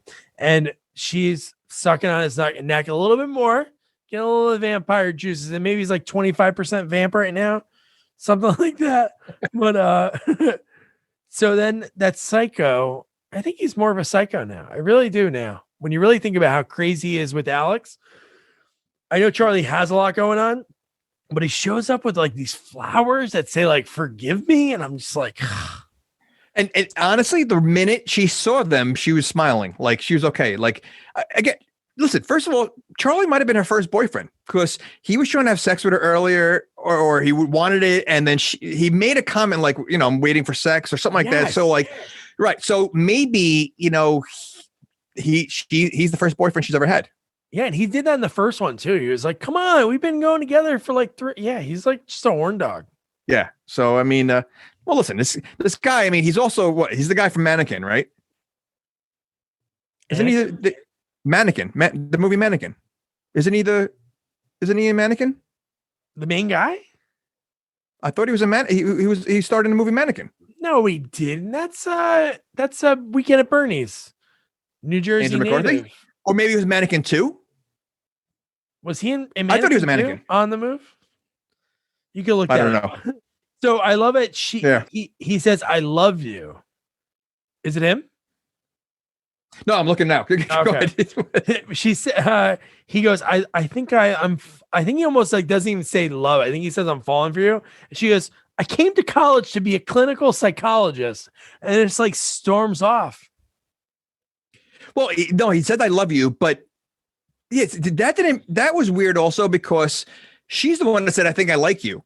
I'm liking you or something. She wrote that note to him. But and then she's like, off. Yeah, but she was smiling with the flowers. So I thought she already forgave him at that point. I don't know. But maybe she's thinking like, "Hey, this makes it a little bit better. But hey, this is the guy that just blew me off. And then the next day he's saying he loves me." Or maybe she's thinking about Uncle Rico. Well, who wouldn't, man? Louis got the swag. So Charley, one thing I do agree with Charley about in the next line when she talks about like Dracula and she kind of like mocks like the vampires and it's not that good. Like, why are people into it? But I do agree with that line. I actually want to like get that printed or put that somewhere because I do hate when people say they hate something that they never even like seen or read because that's just the worst thing ever. Like we see people on, Twitter and you can follow us at Sequels Only and you'll see people that are like, "Oh, that movie sucks." And it's like, "Oh, did you see it?" I'm like, and they're like, "No." And it's like, well, how can you judge it? Some guy was like, "Oh, Escape Plan 3 sucks." And I'm like, "Oh, did you see it?" He said, "No." So how do you say that? What is this? By the way, he was a Mannequin 2. He's the main guy from Mannequin 2? I will be is he the main guy? I would assume because he plays Prince William and the other guy. So So guess what? I'll be reaching out to Charley. Charley. We got to get Mannequin 2 is great. Yeah. Well, not really, but so then Peter finds Charley, finally finds him, and Charley shuts him down. So he chooses his girl because again, I think he thinks something's happening to him. Like he has to. Third interaction with Regine after meeting her for 2 seconds. But how stupid is he? Like he's a completely different person than he was in the beginning of the movie. The fact that he wants to wear sunglasses and he's never done that before. You think something's wrong? Like he's like how can he be that oblivious? And again, he's surrounded by vampires in the first movie, so he kind of knows what to see and find. How about like the first thing I would do is like, all right, look in the mirror. Well, he's not fully changing, so maybe he's like 25%. Like, so it's only half his face in the show. But I think he's just choosing Alex because he screwed her over so many times. He's like, I gotta again like rip this Band-Aid off, which he did earlier. So maybe that's what he did. But then the next scene when she leaves to go to class and he starts eyeing up the girls, not like because he's like, "Hey, they're hot," like food. He's like, "I'm hungry." Yeah. So how about when he grabs the pizza? Again, it's at a bowling alley pizzeria. And the lady is like describing the pizza.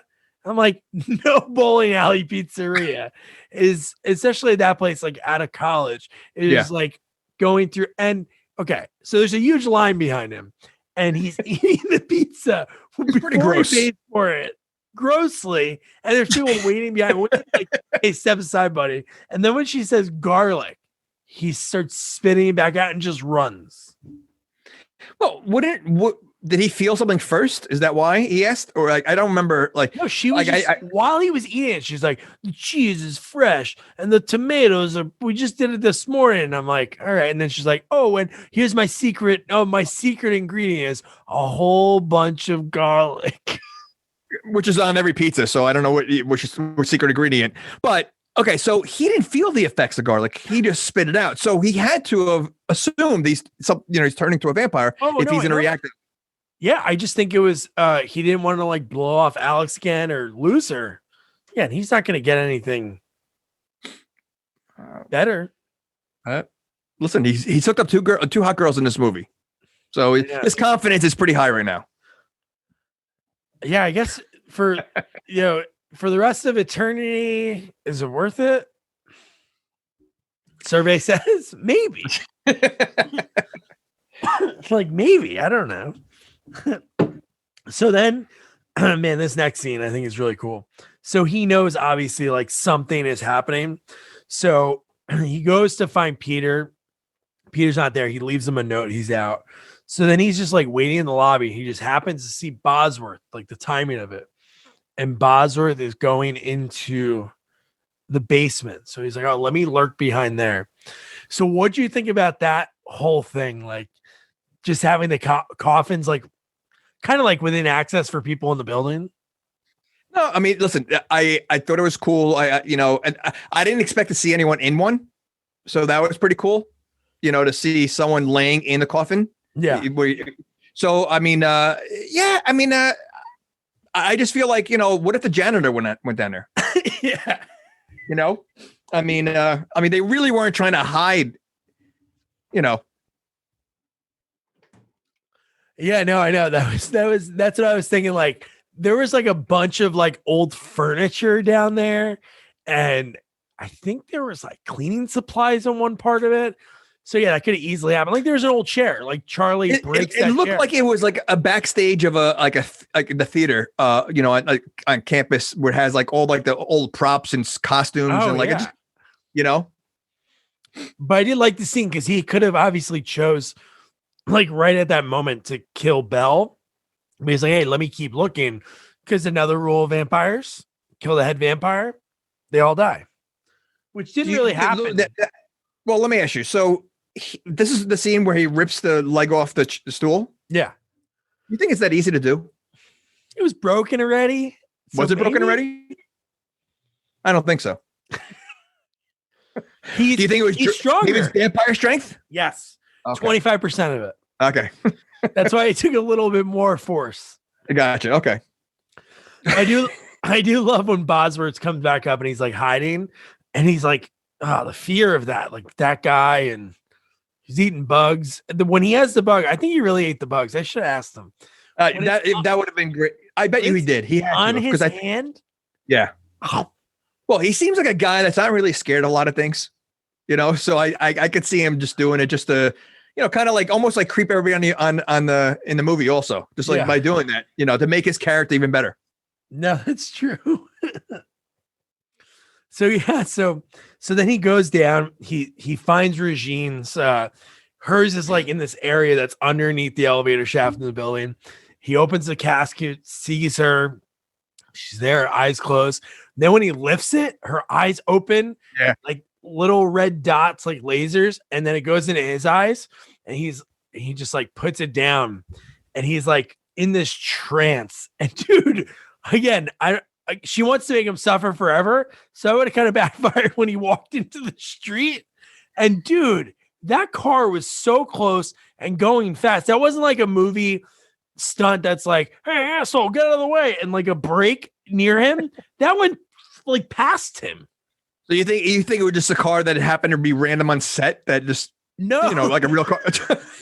No, what I'm saying, that'd be great, right? Hey, I thought you put the barricade up.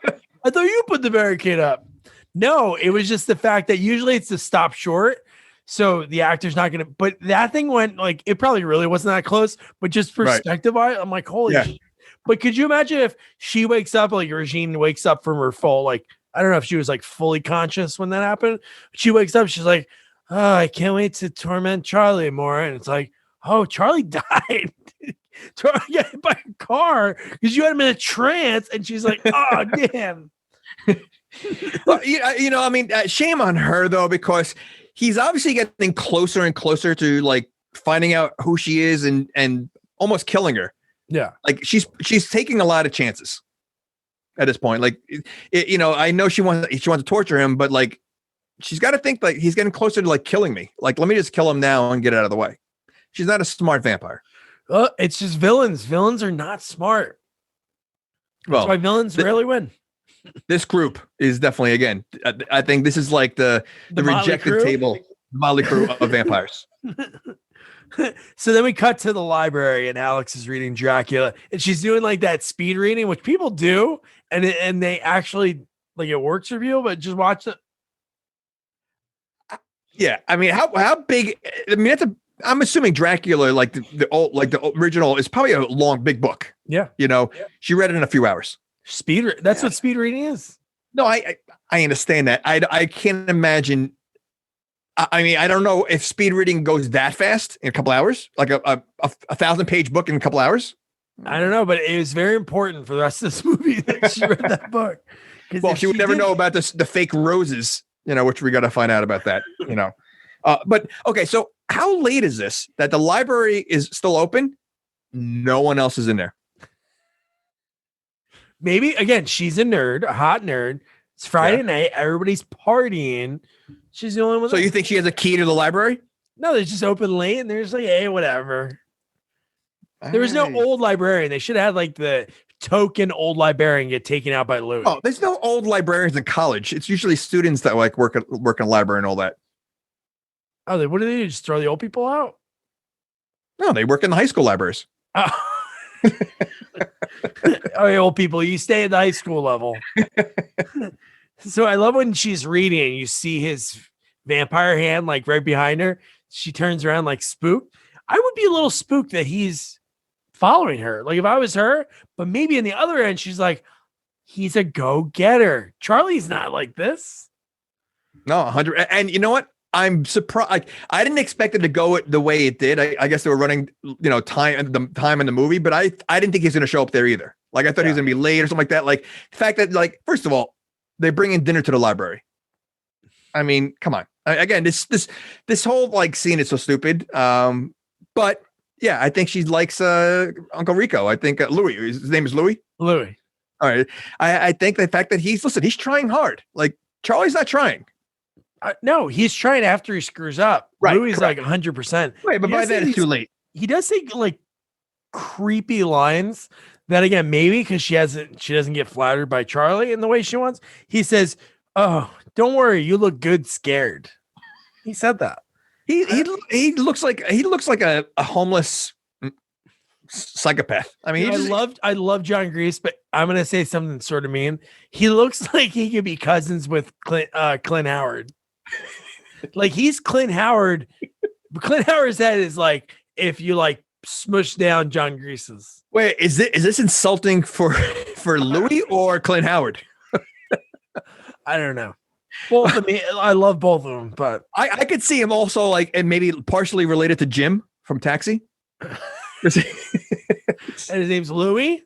See, I'm just saying. So then Charlie shows up. Bosworth's like, "Hey, I'm gonna seal the deal later, Bosworth. Don't worry, I'm gonna eat." And then Charlie shows up. So then they suggest, you need to let out some steam. You should go bowling. So they go bowling, and dude, this scene is amazing. The music, and it was just so cool asking Brian about it because I was like, "You must have had such a blast," and he said they did. And years later, for his son's 12th birthday party, he rented out the same bowling alley. That's awesome. I bet you that whole bowling scene was all ad-libbed. Like I think like they just said, listen, just act like an idiot, pick up the two balls and bang them together and slide down the thing, like just do whatever, and I bet you they just all just, and then they kept the best parts because they look like they're having fun. Like they look like I can't believe we're doing a scene like this for this movie. Let's just make the best of it and just act like idiots because that's what it look like. And they did all their own stunts. And I asked Brian if he did that at his son's birthday party. Stunts? What stunts did they do? What are you talking about? Roll a ball? John Green, did you ever step on the wax on a bowling alley? He was walking all the way out. He fell in that, and they actually threw Russell with his roller skates down the lane. Well, first of all, no, I never stepped on it because you're not allowed to go over the line. Well, sounds like somebody's not a rule breaker. That sounds like a Charley thing to do. But no, I know it's not like an intense stunt, but it's cool to see those people like you said, they were just like really messing around. So he like really screwed up and really fell. So do you think the rollerblading vampire choreographed that whole scene? Maybe. You know what? Maybe. But I asked Brian, did you, when at your son's birthday party, did you do the slam of the two balls behind the back throwing? He said no, he had to act like an adult, but he thought about it. He thought about it. That's awesome. I do love, and this is how you know he's not a vampire. Even this part, you should know this by now. So when they kill the person, like, hey, and again, I guess this happens a lot at this bowling alley because the guy's like, no, they were closed, and then that guy gets killed right away. But when Louis is finagling around the bar and he, like, I don't know where you hear the sound and the bowling ball that comes up is the guy's head and it looks just like the guy. And Bosworth's creeped out. A vampire wouldn't be creeped out by blood. He is. Maybe he's a vegetarian vampire and that's why he eats bugs and he doesn't want to be near meat. You know what? That is something. I don't know. If you eat a bug, it's a meat. It's not the same. It's like eating fish when you're vegetarian. So a hypocrite. Well, he's not a vegan. He's a vegetarian. So a fish isn't a vegetable. You're a pescatarian. No. A vegan doesn't eat milk, eggs, fish. Yeah. You know, right. A vegetarian can eat fish. No, you can't. You're a vegetarian. A vegetarian, they don't count that. They count meat and poultry, but fish doesn't count. You know what? What if a fish is listening right now? Like, they don't matter to you? All right. If you're a vegan, a vampire, or a vegan, a vegetarian. I can't imagine his role then if he's hanging out with them. So I don't know what he is either, but it's like so. I don't know. It's bizarre. It doesn't make sense. But again, they're all vampires except him. That doesn't make sense. So they obviously all have a different quirk. You know, one looks like a werewolf, one rollerblades, and he eats bugs. I bet you, again, I think he's a vegetarian vampire and he doesn't eat meat. And that's what I think. I wonder if there's a part that they like cut out, like that kind of talked about like what his origin was. But anyway, I love when Louis was saying, "Hey man, don't lose your head." And he's drinking the blood, the thick blood. And then they just start like, dude, he's getting ready to murder Louis. He's choking him, holding him up, and they like just start to kill each other. Love that. No, that's funny. I love that part. So then Peter, I love this. When Peter's at the bar by himself, because again, he's going crazy. A person that he went through a traumatic experience with says, "Hey, I don't believe you anymore." Then he said, "Hey, I believe you." "Oh no, my girlfriend's around. I don't believe you." "Hey, I'm going to leave this note at your door." It's like this crazy, just everything. I think he just feels depressed and he feels like a loser. I mean, I think Charley made him feel like a loser. Yeah, and this is just before the part. He loses, he's fired. He shows up to work and he's like, "Hey, we got to go on air." And everybody was getting pissed. We didn't talk about it in the first scene of the movie when we see him. The producer is he going off script again? Because he talks about like vampires, and I actually really saw vampires. So the guy like gets rid of him, and then he notices a Regine cardboard cutout. So then this is what forces him to go to the bar.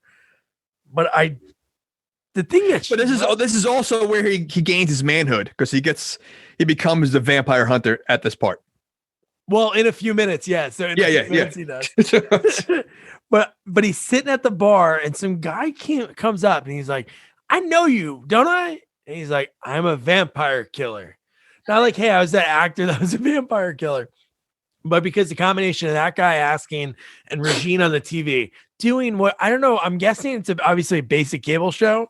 It is basically like the dance she's doing. Again, she's a performance artist. That whole scene, splashing blood on her face. Like, I don't know what we were really seeing. and what the people in the audience were seeing, because I don't know if she was like just freaking out. I don't know. See, I think I thought, I mean, again, it's probably not, but I thought like she was trying to put like the viewers in a trance or something. Like that was her way of like, again, that's the purpose. Like, there's no purpose for her to be a performance artist except for use it for some purpose. And I thought maybe whatever she was doing, that dance or whatever, was putting the viewers in a trance, like or something. Yeah, the reason I sort of agree with you, but then there's one part when she's splashing the blood on her face, they cut to people on the crew watching her, and they're just like looking, and then I'm like, there's no reaction for them. Like it must be something. So I don't know if that was just something that Charley was seeing and Peter Vincent, but yeah, no. So when Peter Vincent just keeps repeating, I'm a vampire killer, and the guy's like freaked out, and then he's like, I'm a vampire, and then he leaves and he shows up, and then I know where Charlie's watch again on his romantic date, he turns it on, and that's it. Yeah, that's what's confusing now, because don't you remember Alex was like, oh, you can leave this on, it's frightening. And they're like, oh no, where's Peter? And then she's like, why'd you turn that off? Because he was getting in a trance. But she was like, I was getting into that, Charley. I actually enjoyed that. Right. I think she was in a trance. Like what? Like, like again, so she's watching it like, because she wasn't into any of that. Although she just read the book. So maybe, she's has a different feel for vampires now. Yeah, she read it in 2 hours and she knows it all. But I love when out of nowhere they're watching it and Peter shows up with I love that. He tries to kill her, like, but you're right, he did do it, Yeah. But I do like when he like mentions the TV. And he's like, satellite TV, which is not satellite, it's antenna. It's not. Yeah, it's not a satellite. Well, back then, geez. So here's like one like movie mistake. So here's a hole for you. So vampires obviously no reflection. Cameras use mirrors. So obviously she shouldn't be able to be seen on TV. Now, or maybe people that are already in a trance or something like. No, just a movie mistake. Yeah. Okay. Never mind. I read that on a goof on IMDb. I'm like, you know what? That makes a lot. That is funny. That does make a lot of sense. So Louis shows up and she like goes, oh, because Charley starts getting like faint because of, the trance that Regine, like the dance she's doing. She's like, don't worry, Charley, I'll get you some water. Did you notice that? She dumped the flowers where the water was in. Yeah. A cup's a cup, I guess. That was kind of gross. She was going to like fill it up, but Louis waiting there. Dude, I'd be freaked out. And she was like kind of cool at first. At this point, listen, this is like the third time he showed up unannounced. Yeah. So yeah. So no, 100%. And then she tries to pull away. He grabs her. And dude, when out of nowhere, Charley runs over and he's like, hey, what's going on? And he gives that like, he goes, come on, dude, it's party time. And his teeth, like you see them changing each time they cut back and they're finally sharp. And then he's like fully the vampire. And I really expect this. I don't know. I thought it was going to be like a little bit longer of a fight scene, but I guess you couldn't. Well, it's Charley. Yeah, no, I guess. Charley. I mean, we're not talking about Van Damme here. We're talking about Charley. So how long can the fight scene be? Yeah. But yeah, and then Alex saves the day, shoves the roses right in his mouth, and he just stupid. Flies out the window. I guarantee you, if you poll 15 people that and you ask them, just the significance of roses to a vampire, not one person's going to know. I did not know that one, so no, I'll give you that. I'm looking it up later. Put that on your Google list. It is. So then no cops are listening to Peter. They think he's crazy. They're like, you know what? This guy says he believes in vampires one more time. We're going to send him to the mental hospital. So that's where he goes. And then at the same time, Charley and Alex are getting ready to leave. And the cops show up, bring them in. And they separated them in the prison. And they were actually in jail cells. They weren't like holding cells. For what? I guess breaking a window. What window? Well, the window that Louis went through. I'm sure they can't say like you can't admit you're going to go to a mental hospital. Yeah, I don't know. I don't know if you'd go to jail for that. I mean, number one, first of all, where's the body? That's what I mean. Right. Okay. So there's got to be something there. Like there's got to be blood or something. Like so you could say what I mean. Regardless of what you're saying, the fact that they were in jail, I didn't understand why. Like I that didn't make sense. Maybe. You're on a college campus. If I threw a rock at a window, they're gonna call the dean of students, and I might go on probation. I'm not gonna go to jail. Wait, you're saying if you threw a rock through a window, they'd be like, "All right, we're gonna let you off with a warning." Listen, I'm in a fraternity, and you know how many times we've done things that got in trouble, like we should have gotten in trouble, and you get in trouble with the school. I can't imagine, like, I don't know. I to go to jail because you broke a window. I don't buy that. Well, I guess you were put on a double secret probation. So then Charley gets bailed out of prison. He gets bailed out by Regine. And then Alex gets bailed out by Charlie's shrink, which we find out that he has a relationship with her. So maybe he's like a professor there too. Because but Charley just leaves her there. Like he didn't even question. In the trance. All right. You see the way he's walking in this whole scene. He like doesn't have any like reservations about anything. Even going to the limo, when he gets out, he's doing like that slow walk that whole time. But again, it's Mr. Carosi. And I love when Peter shows up. That one kid, again, there's movies there's little lines, actors in a lot of sequels that we cover, and they have such a small role, but they're so great. Dude, the one guy at the mental hospital is so crazy.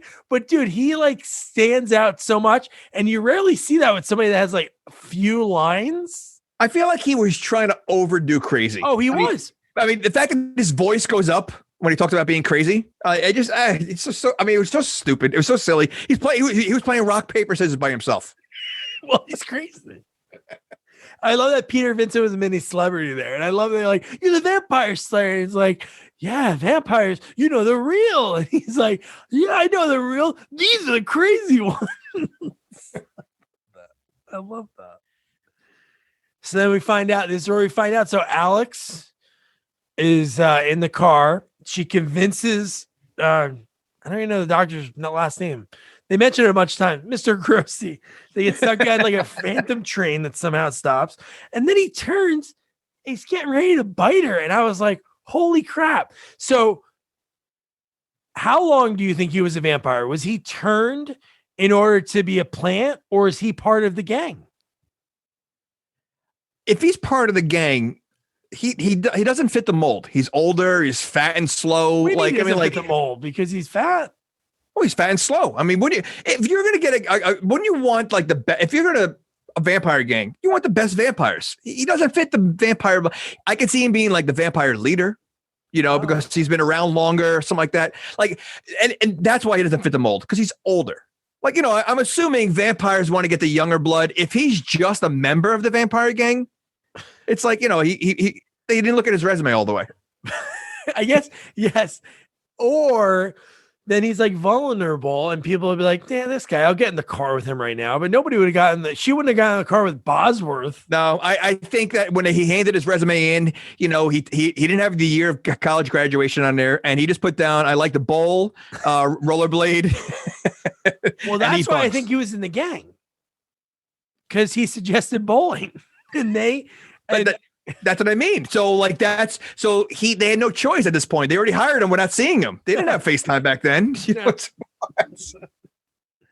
But no, this scene is great because again, from her reading, which this one, obviously a stake to the heart, she pulls out from the train tracks. And then, dude, I love when he pops out at every turn. Like I said, I love that when she's like running and then he pops out smoking the cigarette saying like, hey, join us. And then he's right behind her. But when she like stabs him in the chest, and I love the fact that he's still talking doctor while he's about to die. And he kind of wants to die because he fell forward. He wanted to, like, he's like, oh, that's what it feels like, or something like that. He said, and then first he goes, ouch, that hurts. He said, and then he's like, oh, that's what. So I think he's like, again, he might be like a rookie vampire, and because he seemed like, again, no vampires want to die, and he was killing himself with that, so yeah, he seems strange. Yeah, I just didn't. Yeah. Just the fact that he wanted to die was like talking about he was talking about like in a doctor point But of view. it's like he wanted to feel what it feels like. That's how he's acting. Yeah. Yeah. So we have Charley or Regine are going back to her place while Alex like fakes her way into get Peter Vincent out. But I do like the raspy nurse when she's like Nurse Ratched. Yeah. Yes. And she's like, who's the doctor? And he like looks and it's her. And, yeah. And I'm Smokey the Bear. And then she pulls out like a bunch of cards from her purse, you know, and which the nurse doesn't even look at one of them. Yeah. She didn't look at it there. But then when the crazy guy found the ID in the hallway, and that's when she like kind of started. Then she was like, oh, she goes back. But that crazy guy saves the day, puts a bucket on her head. Well, in cartoons, once the bucket's on the head, it's all over. Yeah. You can't get it off for some reason. It's like there's glue on it. So then Peter and Alex, they're revving up, which I love this part. So they go to the church, they get the communion wafers, the holy water. And dude, I love when they're in his apartment. And I love all the movies that he mentions and everything he grabs. Did you write any down? Well, no. I mean, I saw the regular ones, but I wasn't. It was probably writing down as he's getting other things. But no, besides the blanket he got from the church and the holy water.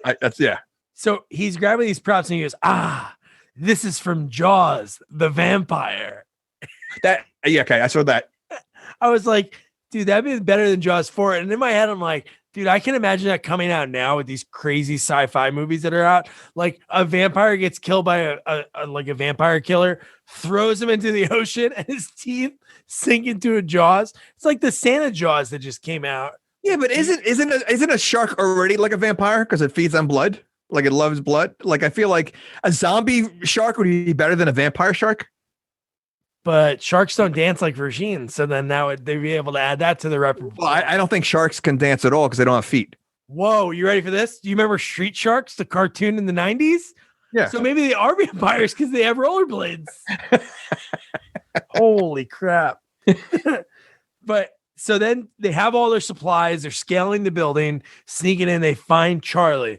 And then Richie's alive. Richie's in the room with him after they announced he's 22 years old on the news that he died. That's when Charley, after he leaves his meeting with the shrink earlier in the movie, like 20, 30 minutes back. And that's when he's like, oh my God, I got to leave. But I'm like, dude, this guy's alive. And then this where what you hate when he like says like, just a little makeup, cover it up. Oh, but yeah, but why would you think he's not alive? He was left at the party, right? It's the last time we saw him. No, but on the news cast, right? Okay, they actually found he was buried in a grave, and he said, "Hey, Charley, I stuck out of the morgue for this." He said that to him. Okay, you're right. Which is like, but I do love Regine does care about him, even though she's planning to make him, the rest of his life terrible. She gives him those old timey matching top and bottom pajamas, which is nice. Yeah, real nice. But then Richie comes back in. He has nice tea for him, a nice, like really like nice tea set. And then he catches Alex and Peter. And wow, that thing that he has, I guess that was a holy water sprayer for one of his movies he was in. Dude, that hits his face and it just changes. It looked like a True Green would use on the lawn, like the weed killer. No, exactly. Yeah, exactly. I love that. And then just the way his face changes, the effects. I love when they do that in these movies because it's like the stop motion-ish. And again, it's not like special effects on computers and CGI. They just, each time they cut back to it, it's just like worse and worse. It's like collapses on the ground. I think it's even cooler now that especially what you mentioned about the actor that played Richie, they had AIDS and they still had some of these like sort of close intimate scenes, back then they didn't know, what was going on. And a lot of people were so taboo about it. So here's one thing. So again, we're talking about like what percentage he's in, what percentage vampire he is right now. So when they wrap him in the blanket, because he's getting ready to, he's about to bite Peter. Which I never heard that either. I mean, I don't know what kind of blanket that is. I mean, I guess it's on the altar of the church, but I mean, I've never heard that in a vampire about a vampire. I think that's blessed. So like holy water. So I get, yeah. All right. Well, so you're saying garlic is blessed? by an Italian vampire, but by an Italian priest. But no, I guess look that one up too. There's probably a huge list. There's probably funny ones. I should have wrote them all down. But so Peter somehow, when they're getting ready to leave, because they were going to sneak out that same window to avoid, seeing anyone, which would make no sense because then they would be hunted forever and ever. So like, why not? But when he gets like onto the ledge and it closes, and Louis like waiting for him, scaling on the building like Spider-Man. Dude, for a guy to go out like that again, and he's older, and you see and they pointed out his shoes that he has like heels on his shoes, like dress shoes, the worst shoes possible to be scaling. But like, come on, I mean, I could see her doing it. Not sure about him. That's the best way they can get in there. I guess so. I guess they couldn't knock. I don't know. But when he's there and it looks like he's about to like kill. Yeah, Peter Vincent's hanging by the ledge, and Louis doing this little piggy went to the market, and then boom, he grabs almost like a spear gun, shoots Louis right through the heart. He falls into the water. And again, how badass he is. He's about to die, and his last line of the movie is "Bullseye, dude." Classic. Well, if he's trying to kill him, why didn't he just turn into a vampire? Wouldn't he have a better chance than being in human form? Who turned into a vampire? Charley? Louis. He wasn't a full vampire at the time, right? Louis? Yeah. Louis is a full vampire. No, but he didn't turn into one. He was. No, like a bat. Like, I mean, like the vampire bat. You mean why didn't he turn into a vampire? A bat? Yeah, like vampire. I feel like these vampires don't turn into to me, the bat would be the hardest thing to kill. Well, I guess because he wasn't expecting them to have that spear and he wanted to kill Peter, so he was already in that form. But no, we don't see the bat used as much, and I guess because I mean, it's probably hard to stab a bat in the heart. Would even spraying like holy water would be hard to catch a bat. Bats move pretty fast. I'm surprised they don't use the bat more often. That's all I'm saying. They should start teaching at VU, Vampire University. Should be the first lesson.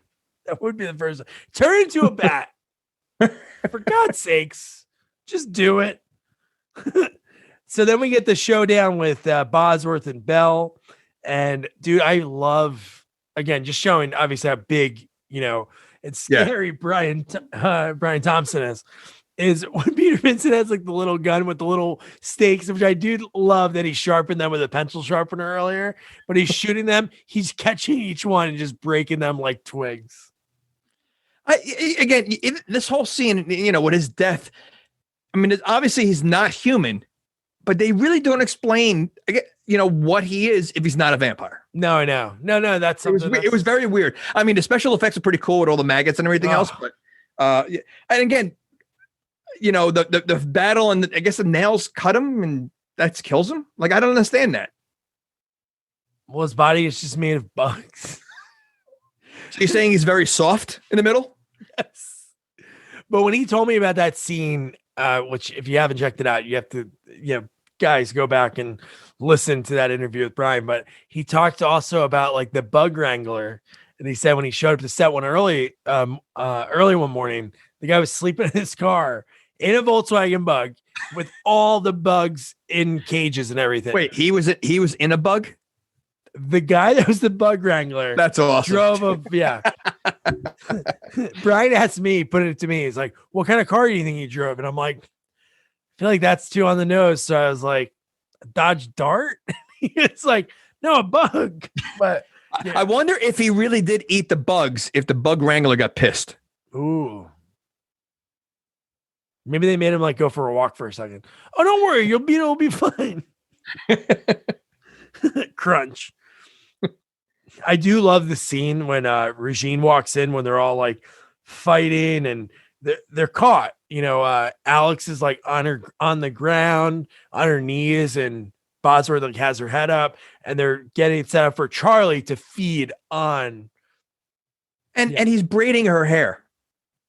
He puts it in a ponytail. Well, he wants to get the neck, wide open neck. You don't want Charley getting hair in his mouth. So hold the hair back. I mean, he was taking his time putting her hair in a ponytail. Helps her look good. It's a big moment for her. So maybe he's the vampire hairstylist also. Yes. Bug eater. So then when Regine comes in and her just her voice in this movie, so sultry, but she is, welcome to Fright Night, and puts her hands up and all the candles light up in the room. And man, I just love this whole part. And the fact that, so Charley, you see it in his eyes, he has the yellow around his eyes, like he's getting ready to feed, and he grabs Belle's hands and pulls them back into Bosworth's stomach and like slashes. Oh, it just didn't make sense. I know. That part, I just didn't understand how that would kill this big guy, unless were his fingernails wooden. Whose fingernails were wooden? The nails that went into like razor sharp. Okay, but they could have been wooden razor sharp. What does wood have to do with it? If he's a vampire. He's not a vampire. He's a bug. We're going to agree to disagree. I think he's a vegetarian vampire, and he had wooden nails that went inside him, and that's what killed him. Well, it doesn't have to be a wood stake. You can use any type of stake to kill a vampire. No. It's not just a wood stake. Yes, it is. Oh, so add that to your vampire Google. So you can tell me any steak. Any steak, except like a T-bone. I was going to say porterhouse won't count. But yeah, the whole maggot effect, the way it comes out, that was pretty cool. You see his body to show that his body was full of bugs because he just like disintegrates. Like, looks so cool. Weird. It was like Arnold-esque from like Total Recall. Oh yeah. It looked great. It was very cool. They do those. So then Belle roller skates at them. And they rap again. This is the one because again, Charley, I guess, because he's not fully a vampire, because maybe he didn't do his own feeding yet. Maybe that has to happen. But when they just wrap in the blanket, and I forgot about that part, even though I've watched this movie like 3 times over the last few months, is just how cool the body like decomposing in that blanket. It's so cool. They like packed in amazing amounts of special effects within like 15 minutes of the movie. This must have took the most filming out of anything. Oh, easily. And it's probably where most of the budget came from. I mean, this whole end scene. So, but just the melting away, it just looks so cool. I loved it. So then now they're hunting down Regine. Regine's all by herself running. She goes in the elevator because she needs to get to her coffin to be protected. Dude, again, trying to escape the elevator was pretty cool. I mean, banging, that was a pretty good scene. But just the fact that when you saw her first start, you saw her normal hands. Right. And then each cutaway back, you just saw it like turning into this creature. And again, Peter, badass, old guy. Again, he's an actor. He has one experience with vampires. And he's like, don't worry, I got it. You guys go down there. So they go down, they fill the coffin with the communion wafers. And Peter Vincent climbs down with his shoes with the heels. And he goes on top and he has the crucifix. He places it down, which is like, come on. Well, first I thought he was a goner. I thought without a doubt, he's lucky he made it this far in this movie based on every scene that he was in. I thought he was a goner. I mean, but that was, again, it was pretty ballsy for him to do that. So I think he made a complete turnaround, not knowing the first movie. I'm assuming he was still kind of wimpy and like he was kind of wimpy until the end. Yeah, he had that moment that he changed. Yeah. Well, I thought he was I thought he was going to go out a hero in this part, like he sacrificed himself to help them or something like that. And yeah, I think it's so great when he opens it up and he just the way Regine looks when she goes full vampire. Yeah. She's like the head vampire, kind of like her brother was, Jerry in the first one. He looked like this creature that was like, holy crap. Although I did think he was running away after he saw her.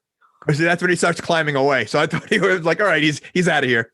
Well, first he used the crucifix. Yes. And the way the falls through, and then maybe she didn't sleep through the orientation at Vampire University, is when she came through, she started flying around like a bat. and knocks out Alex. So Alex With gets knocked out. Yeah, that was a little ridiculous. First of all, he wanted to go by himself, and she's like, "Let me go with you." What was she gonna do? I mean, we're talking about dealing with the head vampire. He's at least 25% vampire. What is she gonna do? And within seconds, she gets knocked out by a flyby. She read the book. Yeah, when she's knocked out, I'm like, oh my God. And then again, it's just normal Regine comes out from the side and just like trying to seduce him. He's kind of like, again, he's still in a trance. She still has the power over him. And again, I would have went with her a million times, even though I know what was going to happen. But yeah, so they're just sitting there. And I love when she, like you just said, she's like calling, look at your friend. He doesn't care about you anymore. He's leaving. And you do think that for like 1 second, but when he gets to the top, you see the sunlight. So his weapon that he used twice in this movie, and I'm assuming in the first movie you said, is a smaller compact mirror. Well, he doesn't use a mirror at the end. He uses a glass, but I mean, but the same concept of, and that's a high place. That's a pretty high place to bring that light all the way down the elevator shaft in the right exact spot. I mean, a little silly. And all right, so what does sunlight have to hit your face, or because Charlie's arm didn't get like any marks on it? I think and his arm was 25%. Maybe. So he might have like lost a nail or something. He might have. Maybe some like hairs got singed off a little bit. But no, that really didn't affect him at all. No, I know. I wish something affected him. I guess the only thing really did, the blanket did sort of affect him earlier. Like, so maybe he wasn't maybe he wasn't a vampire anymore. Yeah, maybe he was like, I don't know. Because I thought at least like scar him or something, something like, Yeah, just I want some wounds. But one line that she had when she was back to normal, she's like, come on, Charley, that was a naughty thing to do. Because he was getting ready to, I guess to maybe kill all the friends. I don't think she doesn't know what happened. Oh, no, she saw the communion wafers. Yeah, that's why she said it. Right. She said that, yeah, she tried to kill you a naughty boy or something like that? Or like, she said that was a naughty thing to do. Yeah. So then, man, this part's so great when Charley like reaches out to hold her hand when Peter like shines the light down and he like pulls her into it. And dude, this whole end scene looks so freaky. Okay, so this goes to my thing about turning into a bat. Yeah. Now, how easy would it her to get away? Obviously, there's sunlight coming down. Charlie's holding a hand. Turn to a bat. You lose the grip on the hand, and she flies away. But what if then that her hand equals like an injured wing, and she wouldn't be able to fly away? One wing's not going to do much. But so I guess a rule of vampires: if you kill the head vampire, you're no longer turn into a vampire. Yeah. Okay. You know that one. So anyone who's a vampire turns back to human. Yeah, Buffy the Vampire Slayer, the movie happens in it. I don't remember that movie, but okay. That one's more believable than the roses and all the other stuff. Okay. The Mighty End, no. So then I love this whole effect because just her like burning, and then when she like bursts into flames and then walks over the coffin, like again, she knows that that's there, but it's just like she can't think, she's on fire. But when she is like that full like skeleton at that point and hops in, and all you see is the casket like burst into flames and go up. And I just love like the first thing you see before the very end of the movie is that full arm bony come out, fall and just shatter. Well, that's what I mean though. So like in the first movie, there was no evidence of, you know what I'm saying? Like they leave bones behind. Yeah. No, there obviously is evidence. I just don't know what happened in the first one. Like, did somebody come in to clean the house, or did maybe like do you think the maid came? Wait, the maid came and just swept everything up and just call 1-800 maids and they came and cleaned it up? No, that makes sense. Like, I don't know what could have happened, but I think maybe like again, you don't want to tell people because nobody believes vampires are real, like, you know, which they are, but all right, maybe. But I do like the end of the movie because it sort of sets up a new one, and I'm going to talk about something that I don't know if it's really going to happen, when we're done. But so Charley and Alex are talking about the rest of their life together, and he's like, I don't know, maybe some kids, maybe start off with an apartment, because she's like, are these vampires ever gonna? Are there gonna be still more vampires? But I love she's like, what are you gonna have to practice? And he's like, what is it? What did she say? Practice owning a house? She's like, no, practice making babies. So he finally got laid, I think. I don't think he ever got laid. Oh, in the first movie, I think he gets laid at the end. I would think, which would have been cooler, like the typical, like he turns his head and you still see a little red in his eyes. I would love that. You know, like then it goes away, and then you question, is he still the vampire? Is he not? Like that would have been a cool way to end it, I think. But yeah. So and you think about it, this movie came out so long ago that not too many. Movies today have done that, but didn't Teen Wolf do that? Or like his eyes glowed at the end of the movie? Oh, well, in the game. When he was hitting the free throws at the very end. But but just in general, I think that would have been a cool way to end it. Oh no, I would have loved that. So that was Fright Night Part 2. And so Tom Holland, who directed the first one, he is right now, it's been like 4 years. He's kind of like dragging his feet. He wanted to write a book. I forget the name of it. Not Reckoning, but it's like Fright Night 3, essentially. He wants to bring them back, but he wants to ignore, it's kind of weird. He wants to bring Tracy Lynn back. And, oh, really? Okay. Yeah, so he wants to bring them back as a couple, but kind of ignore the rest of the movie. I don't know why it really even matters, but them now and another family like moves in. It's vampires next door, which again, it would be so cool to have these people back. No, that would definitely type of movie. Well, I know they did a remake a couple of years ago. Yeah, they did with Colin Farrell. Was it a remake of the movie? Like it was like very remake different. Of the original. Okay, and then they made a sequel to the. Yes, they did a sequel that's basically a remake of the original, but instead of Jerry, I know it makes no sense. Instead of it being Jerry Dandridge, it's Jerry Geri, and it's a woman. Wait. So they made they made a remake of the first one, and then the sequel to the remake of the first one is a remake of the first one. Yes, and her name is Jerry Dandridge. It's the same name. It's the same like director, like I don't know. I think it's in another country. And like that's bizarre. Yeah. That's weird. But yeah, so that was Fright Night 2. Jamie, we talked about it, we broke it down. Would you recommend someone to watch it? I would say if you're into an 80s vampire type movie, watch Once Bitten instead. Oh, I just think that, again, I think there's a lot of silliness and holes to this movie. Maybe back then, if you're watching this in the 80s, it'd be good.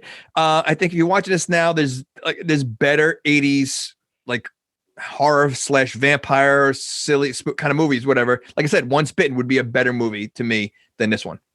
Now, you watch both. Well, now with that being said, if you've seen the first one and never saw the second one and you didn't know they had, then I would say absolutely watch it. But if you've never seen any of them and I wouldn't watch it. Well, I gotta say, you gotta watch this. I love this. I love this movie.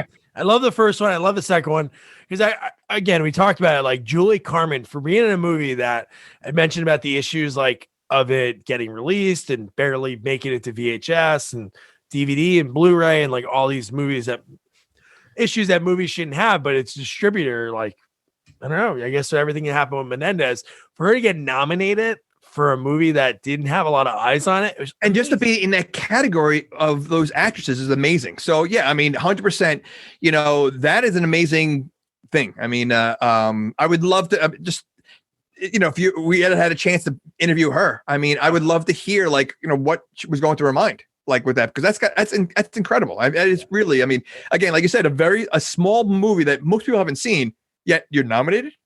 That's crazy. And again, Chris Sarandon, which I do recommend you should watch the first one. It's amazing.